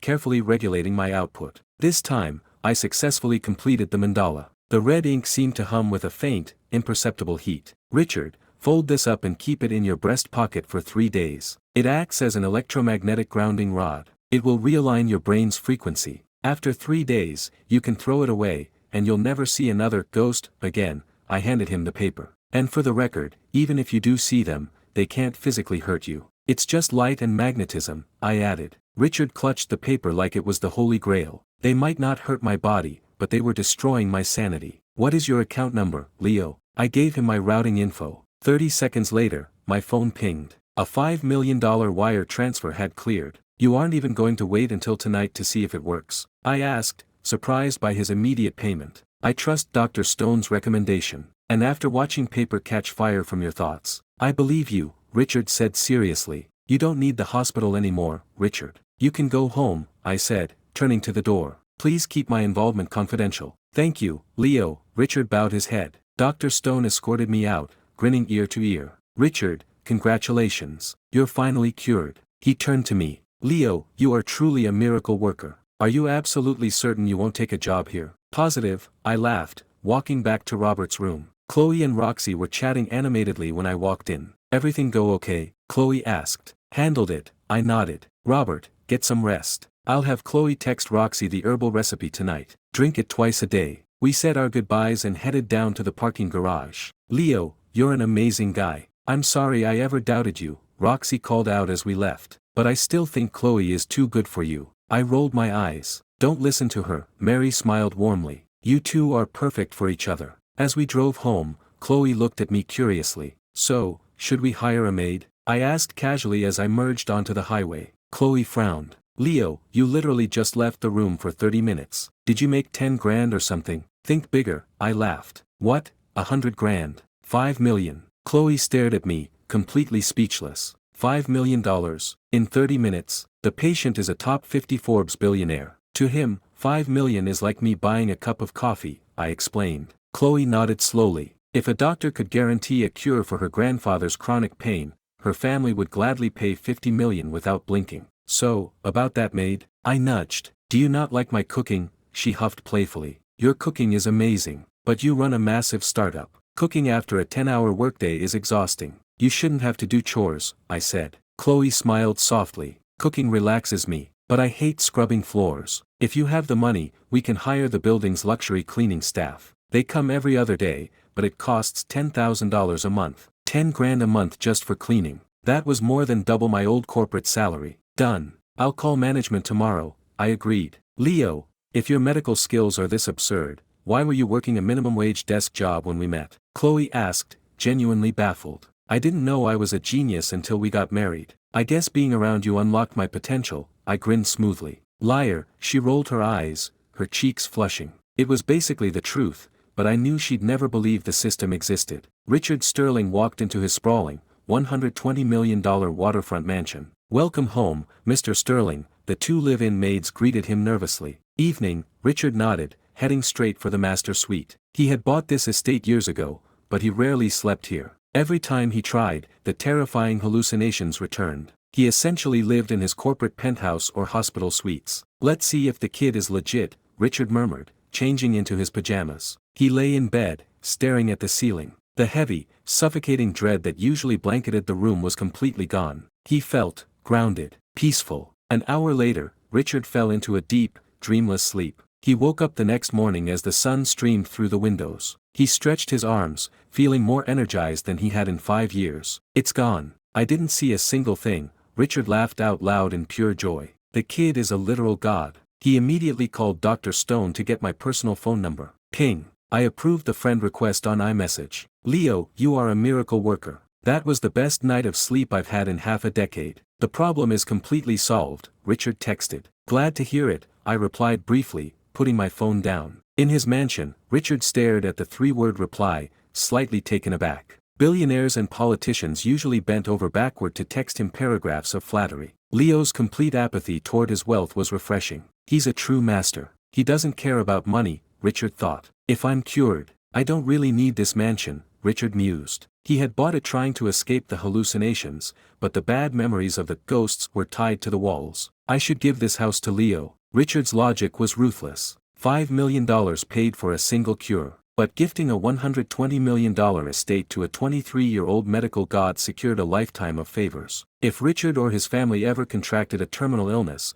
Leo would be obligated to save them. He knew Leo wasn't materialistic. Offering the house now, while Leo was still young and building his life with Chloe, was the perfect timing. Mr. Sterling, how are you feeling today? I asked, inserting the silver needles into Arthur's back for his second session. Incredible, Leo. My mobility is back. I walked 3 miles yesterday without a cane, Arthur beamed. Leo, you need to come with me to Washington, D.C. next week, Arthur added seriously. I frowned. Why? Chloe's parents live in D.C. They hate me. I'm not walking into a firing squad. Arthur chuckled. I want you to examine a very dear friend of mine. He's a 95-year-old retired 4-star general. He's suffering terribly from old war wounds. I paused. A 95-year-old retired general was a pillar of the nation. Treating someone with that much political gravity was incredibly dangerous. If he died on my watch, the government would bury me. Mr. Sterling, treating someone of that caliber has to be strictly off the books, I warned. I understand. Will you do it? Arthur asked. He bled for this country so we could live in peace. I won't refuse him. But he's 95, I can't guarantee a cure for old age, I agreed. 3 days later, Arthur's treatments were finished. He was essentially cured, requiring only herbal teas to maintain his vitality. Ring, ring. Richard Sterling FaceTimed me. Leo, I'm at the front gate of your building. I brought you a small thank you gift, Richard smiled through the screen. I headed down to the complex's front gates. A massive, extended wheelbase Rolls-Royce Phantom was idling at the curb. As I approached, Richard's driver quickly opened the rear door. I slid into the plush leather seat. Richard handed me a thick manila folder, smiling warmly. Leo, I own a waterfront estate here in Seattle. I've barely slept in it. Sign right here, and the deed is yours. I'll have my people deliver the finalized paperwork in a couple of days. I glanced at the documents. It wasn't just a house, it was a sprawling, 10,000 square foot megamansion. Richard, this mansion is worth over $100 million. You spent 3 years just on the renovations, and you're just giving it away? I asked, raising an eyebrow. Richard nodded without hesitation. Absolutely. I might not be the smartest man in the boardroom, but I know how to read people. Giving this estate to you is the best investment I'll ever make. His foresight was genuinely sharp. Handing over a $100 million mansion required immense courage, even for a billionaire. Leo, selling it only puts another $100 million in my bank account. I have plenty of cash, Richard reasoned sincerely. You and Chloe just got married. You'll need a proper estate for your future family. My eyes narrowed slightly. You ran a background check on us. My security team caught it, Leo. I swear, I ordered them to bury the file immediately. Your secret is completely safe with me, Richard promised frantically. I thought it over. Having a private estate would be nice. If my parents ever decided to retire to the city, they could live there. A mansion that size had massive gardens. If they got bored, they could even grow their own organic vegetables out back. What do you want in return, Richard? I asked flatly. Richard's eyes lit up. Leo, I just want a safety net for my family. I will intervene to save your life, or the lives of your immediate family members, up to 9 times. And I will extend one life-saving favor to a friend or business partner of your choice, I offered after a moment's thought. Thank you so much. Richard practically beamed. That single favor for a business partner was worth the mansion alone. Richard rubbed shoulders with the world's most elite titans. Holding a literal get-out-of-death-free card over their heads was priceless. You're giving me $100 million mansion, and you're thanking me? I chuckled, pulling a pen from my pocket and signing the transfer deed. Of course I am. I made out like a bandit today, Richard laughed heartily. He knew if he waited until I was a globally recognized, untouchable titan myself, $100 million wouldn't even buy him a handshake. Can I buy you lunch? Richard offered. I'll pass. I'm flying to Washington, D.C. soon. Since your family lives in San Francisco, if there's an emergency, just make sure I have enough time to get there, I replied. Have a safe flight, Leo. I'll get the deed to you in a few days, Richard smiled. Back at the penthouse, Chloe pulled me aside. Leo, whatever you do, please don't visit my parents when you're in D.C., Chloe pleaded nervously. She was terrified I would walk into a firing squad of judgment. Although she was still stubbornly denying it, I had undeniably carved out a massive place in her heart. She didn't want our fragile relationship ruined by her overprotective parents. I'm in their city. It would be rude not to drop by and say hello, right? What if I meet them and totally win them over? I teased her. I had zero intention of visiting them, but pushing her buttons was too much fun. No, please don't, she panicked. I haven't even fully accepted you yet, why would you go see them? A dark, metallic black iron treasure chest slowly materialized above her head. Gotcha, I grinned internally. I knew making her nervous would trigger the system. Chloe, how about you give me a hug? If you hug me, I promise I'll stay away from your parents, I bargained, looking at her mischievously. You're terrible, she grumbled, stepping forward and wrapping her arms lightly around my waist. I wrapped my arms around her and pulled her tightly against my chest. Her face instantly turned bright red, and her heart began hammering violently against her ribs. We were pressed flush against each other. To my absolute shock, the black iron treasure chest began glowing, morphing instantly into a gleaming bronze treasure chest. Ding! Bronze treasure chest opened. Congratulations, host. Your Master-level Violin skill has been upgraded to Grandmaster level. The system's voice rang in my head. The chests can upgrade based on the intensity of the emotional spike. I realized, ecstatic. That meant my skills weren't permanently hard-capped. Ahem. I didn't see anything, Arthur announced, walking out of the guest room. He caught us in a tight embrace. I let go, and Chloe practically jumped backward. Grandpa, it's not what it looks like, she stammered. Arthur laughed warmly. It's fine. You two have a marriage license. You're completely legal. Chloe looked like she wanted the floor to swallow her whole. She shot me a devastating glare. Grandpa, you're impossible. I'm going to my room. Leo, make sure you take good care of him in D.C., she yelled, fleeing into the master suite. Leo, are you packed? We should head to the airport. Feel free to resume your hugging when we get back, Arthur teased. Grandpa. Chloe's muffled, embarrassed scream echoed through the door. The massive jet engines roared as our commercial flight touched down safely at Ronald Reagan Washington National Airport. Arthur, are Chloe's parents picking us up? I asked, clearing my throat. Arthur shook his head. No, they're currently out of state handling a corporate merger. My personal driver, Kyle, is picking us up. We walked out of the terminal and slid into the back of an armored black Cadillac Escalade. Kyle started the engine with a wry smile. Arthur, if you sneak out of the estate on a commercial flight one more time, I'm going to have to resign in shame. Arthur chuckled. Kyle, I was an Army Ranger. You didn't have eyes on me 24/7. Don't beat yourself up. Sir, if anything happened to you, I'd never forgive myself, Kyle sighed. It's fine. Kyle, meet Leo, my grandson-in-law, Arthur introduced me. Nice to meet you, Leo, Kyle nodded. Likewise, Kyle. Just call me Leo,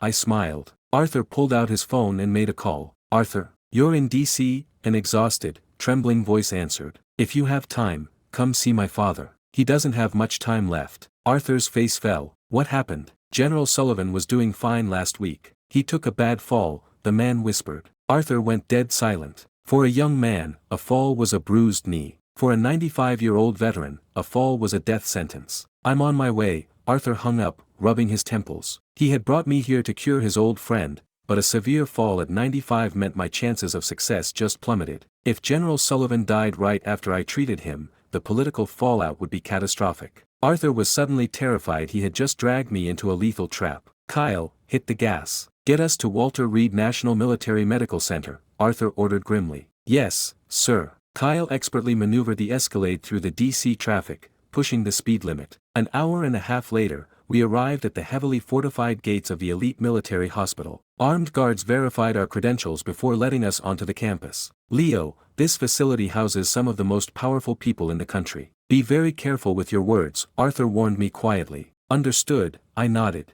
General Sullivan is in critical condition. If you aren't absolutely certain you can save him, do not volunteer, Arthur added, protecting me. We walked into the VIP wing and entered a massive private suite. Several family members and high-ranking officials were pacing anxiously. David, what's the situation? Arthur asked the man who had called him. David Sullivan shook his head bitterly. The hospital staff can't do anything. We flew in the top neurosurgeon from Johns Hopkins and a legendary holistic specialist. They're in the ICU right now. If they fail, my father just wants to say his goodbyes. Arthur looked crestfallen. Just then, the ICU doors opened. Two elite doctors walked out, looking defeated. David, I'm so sorry. There is nothing we can do, the surgeon sighed. Your father is too old for open brain surgery. He might survive another day or two on life support, but if we operate, he'll die on the table. Thank you for trying, David nodded tightly. This was a world-class facility. If these doctors gave up, there was truly no hope left. Arthur pulled David out into the hallway. I followed them. David, listen to me, Arthur whispered. Leo is an absolute prodigy in ancient holistic medicine. I was practically crippled,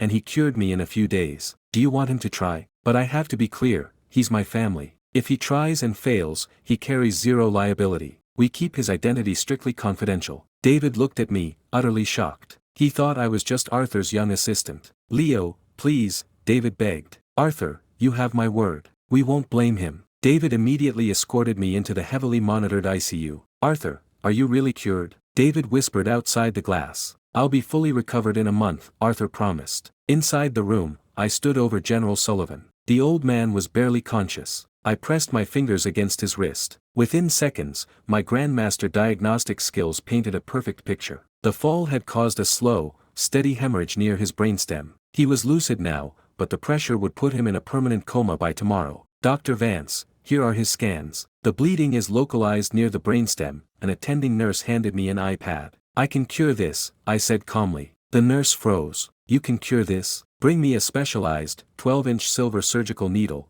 I ordered. General Sullivan opened his eyes slightly, his voice a raspy whisper. Son, you sound very young. You have your whole life ahead of you. Don't risk your medical license on a 95-year-old ghost. I've lived long enough. I smiled gently. General, with all due respect, this is an incredibly easy fix for me. The older head nurse stepped in. Dr. Vance, we have the needles. But before you do anything, we need you to draft a formal treatment plan and present it to the hospital's medical board for approval. I rolled my eyes. Red tape. I hated red tape, but given the general's status, it was standard protocol. I walked out of the ICU and looked at David. David, I can fix this. It will take me exactly 5 minutes. But I am not sitting in a boardroom arguing with a dozen doctors over paperwork. Do you want me to treat him or not? I asked bluntly. David stared at me, his jaw hitting the floor. You're serious? I nodded. Arthur coughed nervously. Leo, how certain are you? This is life or death. Please be careful. 99%. It's really not a big deal, I replied, completely relaxed.